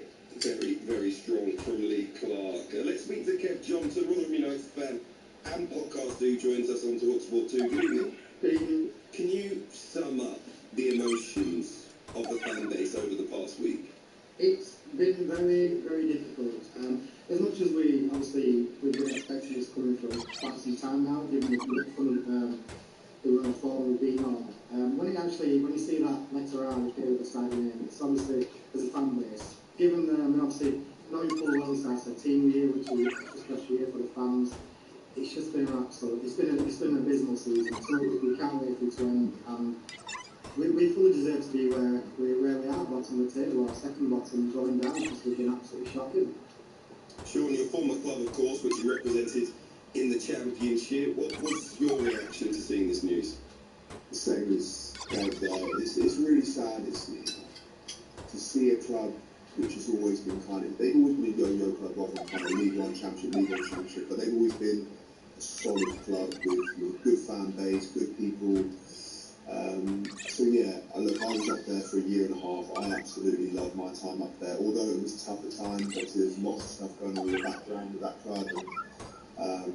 But I come away from my time there and I absolutely loved it. The people I got to meet, the people of Rotherham, really honest, good people, and they don't deserve that. They don't deserve for their club to kind of drop down through the leagues as they have for the last few seasons. So I just hope they manage to sort it out all the backroom stuff and get it sorted, because the club shouldn't be in League 2, which really shouldn't.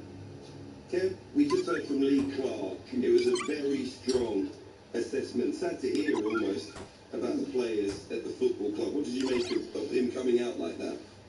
I think it was refreshing and very honest of him to do so, and probably very difficult as well. He's come in kind of a fruitless task. When he joined, I know he said on the first commentary that he was going to make 27 points out of 27. It's obviously not gone that way, nowhere near that way, because I don't think he really understood how deep rooted the problems were, which he probably came to after his first two or three training sessions, assessed them and realised that some of them players don't want to be there, don't want to play for the club. But like Sean just said, the players like Sean and players like him who represent the club, they always want the heart to the sleeve, they always give 110%. And some of these players are not doing that, whether it's from Matt Armstrong or Lee Clark. But as a fan, it was refreshing to hear Lee Clark say that when he came out to say it's what we want to do. He's shown more fight and passion, and we expected someone who was obviously not connected with the club. He's got no roots in Rotherham, so it's nice for him to say clearly passionate, clearly believes that he wants to crack at the job next season. I don't think, even though he's only one more game, I don't think he's going to put himself any harm by saying that. The chairman, Tony Stewart, put out a statement as well to the fans. He said he's going to get to the bottom as to why the player availability and injury was so poor over the course of the campaign. He also gave some other reasons as to why he felt the club was in this state. What did you make of him coming out and what he had to say? I think it was about time. As a fan base, we've been crying out for our chairman, our owner, our custodian to come out and give reasons why, give some explanations. Obviously, it was only a few years back Tony Stewart was on TV on Sky saying that we would be a championship for the win for Premier League. I mean, as a Rotherham fan, we all laughed at that because we are a small club. But yeah, there's a lot going on, like Sean said behind the scenes. And Sean was on a course to say about the shower facilities. I think all this stems back years from years ago. It's now got a knock-on effect, hence why we're having so many injured. We have, I think, injuries at 200% on last season. It is crazy how many we've had. I do think the recruitment initially from the Scotland team was quite good. We've got some good players, some good young players on contracts.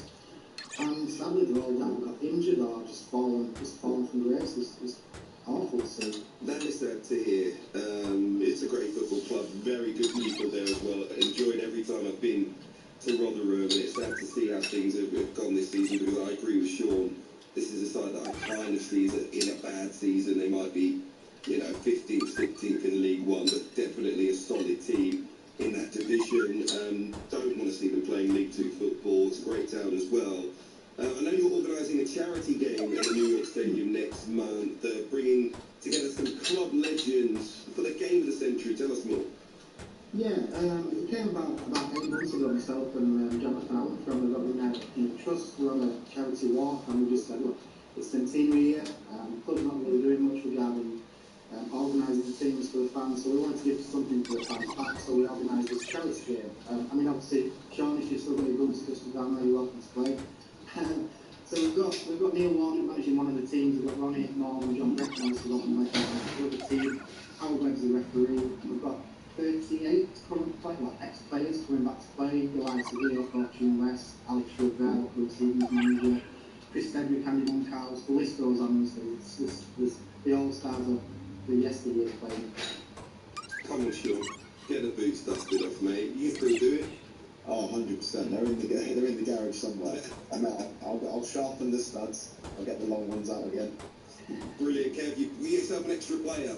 We'll swap the details after the show. Appreciate you joining us. That's Kev Johnson, Rotherham United fan. Best of luck for the rest of the season and into the next campaign as well. You're listening to EFL All Access on talkSPORT 2 in partnership with McDonald's. Order delivery on the McDonald's app from 11 a.m. It's 18 plus. Please apply for delivery orders subject to availability, and prices may vary. Coming up, we're going to hear all about Bromley's emphatic season. They're heading up to League One for the first time in their history. Their manager, Andy Woodman, will join us next on EFL All Access. talkSPORT 2, official broadcast partner of the Premier League and the EFL. The Fan Network Show on talkSPORT 2 every Thursday night. Make talkSPORT 2 your ultimate destination for the UK's best fan-led football conversation, featuring all the teams from across all the major divisions. Discover a league of unbeatable club-dedicated fan opinion. Brilliant! The Fan Network Show every Thursday night on talkSPORT with Sky Sports, the home of the EFL with over 1,000 live matches. Stream Sky Sports coverage of the EFL on now. 18 plus from home internet. This all-new Nissan in-the-store van is a game changer. Yep, you get a 5-year warranty, load capacity is impressive, everything fits without playing tall Tetris. No, you're right. No more twisting myself into a human pretzel just to grab the drill. And up to 37.7 miles per gallon from the diesel version. I can take the team to away games. Yeah, and you get up to 285 miles from the 100% electric all-new Nissan Interstar E. Sam's got that, uses it to park without waking the kids. Search Nissan Interstar and visit your local Nissan fan centre today. Warranty terms apply. 5 years or 100,000 miles, whichever comes first. Fuel consumption and EV range figures are for comparability purposes and may not reflect real driving results. Visit nissan.co.uk. McDonald's wraps, all flavour, no mess. No drips on your drip or grease on your shirt. No crumbs on your keyboard or sauce on your dashboard. Just all the flavour of sweet chili chicken, barbecue and bacon chicken, and new tiki chicken. Wrapped up neat. Served after 11 a.m. Tiki chicken wrap available until the 13th July 26. Please apply to delivery orders, subject to availability. Trojan knows that to be the best, you need to feel the best. So right now, get up to 50% off new performance workwear. Shop Trojan at arco.co.uk. Offer on selected lines. Aldi! Saving you on your weekly shop 5 years in a row. It's official. Aldi's been named which cheapest supermarket of the year again.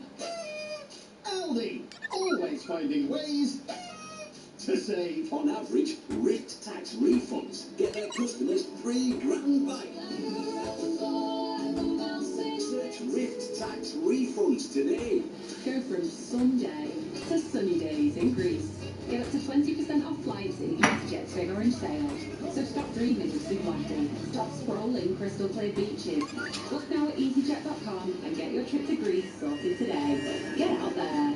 Selected flight, Island 5th of May. T's and C's apply.